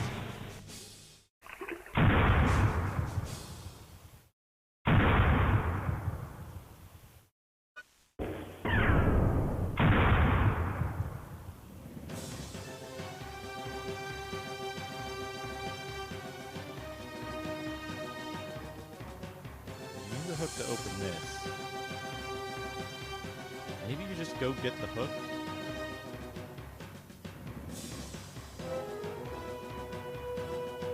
The lamp's gonna be out by the time I get there, though.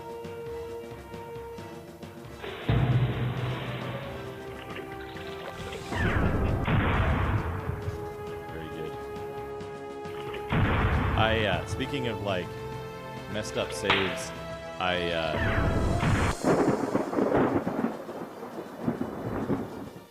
had a game. It was Clouds of Xene, early version of Clouds of Xene.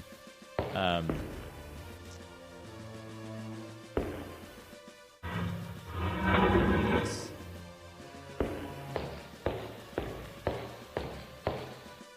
And then we can use the oil lamp here. The lamp is off. We can use the lighter to light the lamp.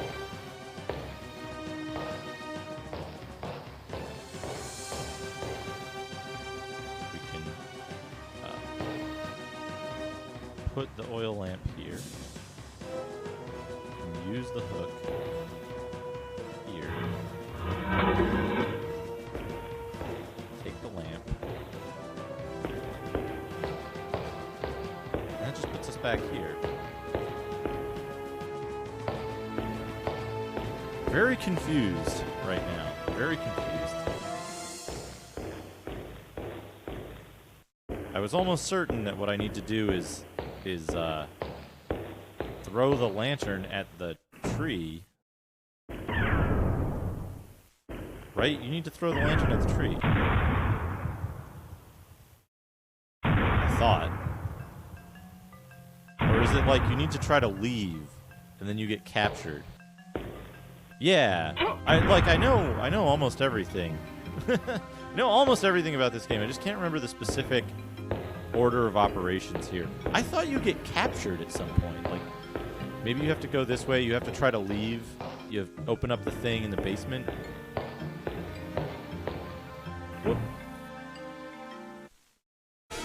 Whoop.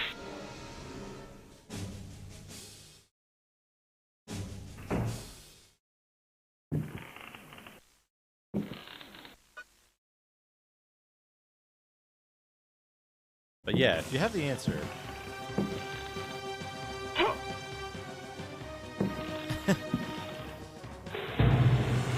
Yeah, that's what I thought. I seem to remember, like... Oh, whoops. I seem to remember getting captured at some point. Okay. This direction? No.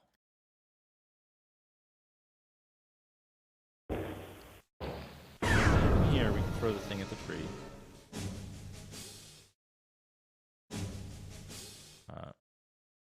This. Throw. No. Throw.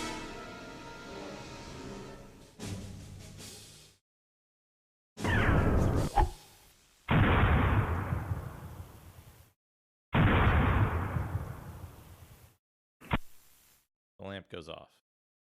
That's not it. It's throwing the lamp, right?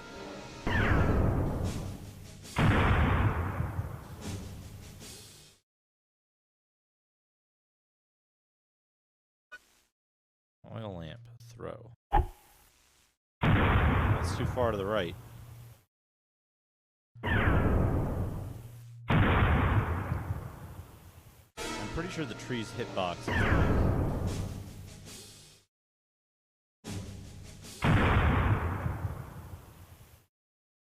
Okay, this looks promising.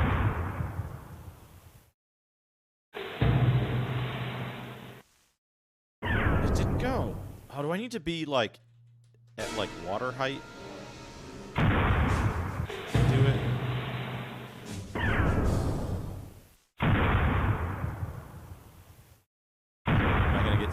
unlocked.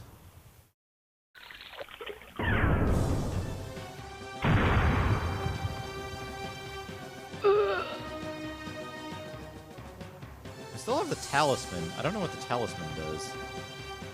I think that's used somewhere. Throw the talisman?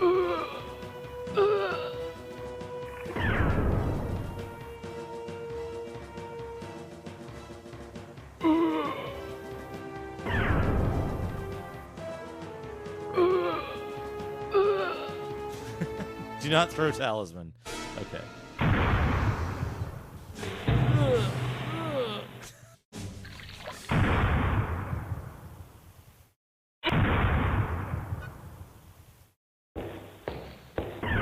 Oh, right. Is the talisman the thing, like, if you don't have the talisman in your inventory, you get, like, overwhelmed at some point and you just die? Or do you, like, place it? Do you put it? Okay, yeah, you put the talisman. And then you throw the lamp. There we go. Oh, shit. Better run, Carnby.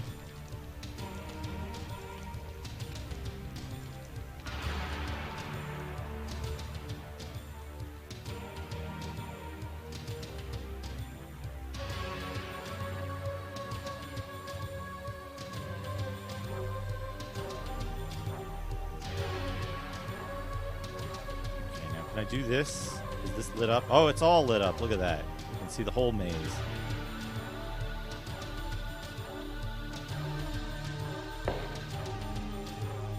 Run. Run, you... God damn it, Carnby. No time to be sauntering. Jump. Over that thing. That's fine. So just run.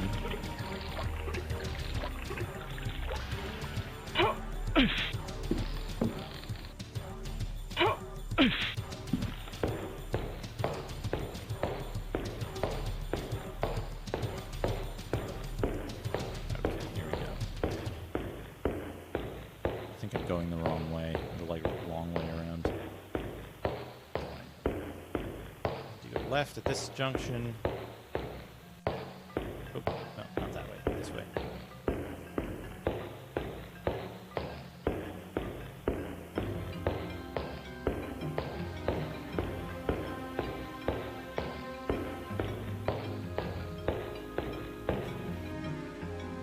Your wooden floors, yeah.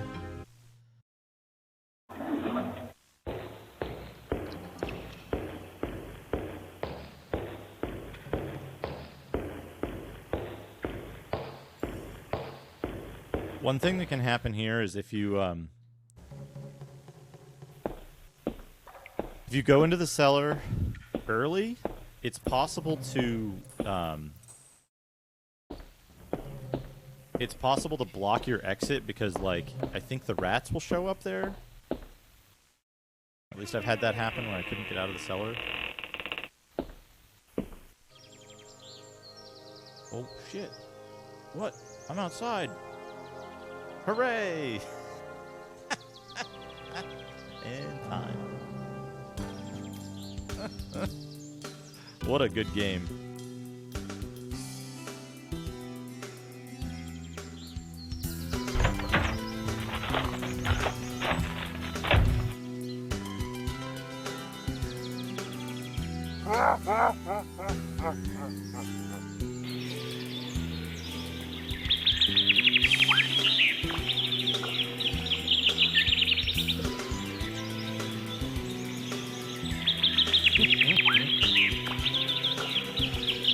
Love that driver.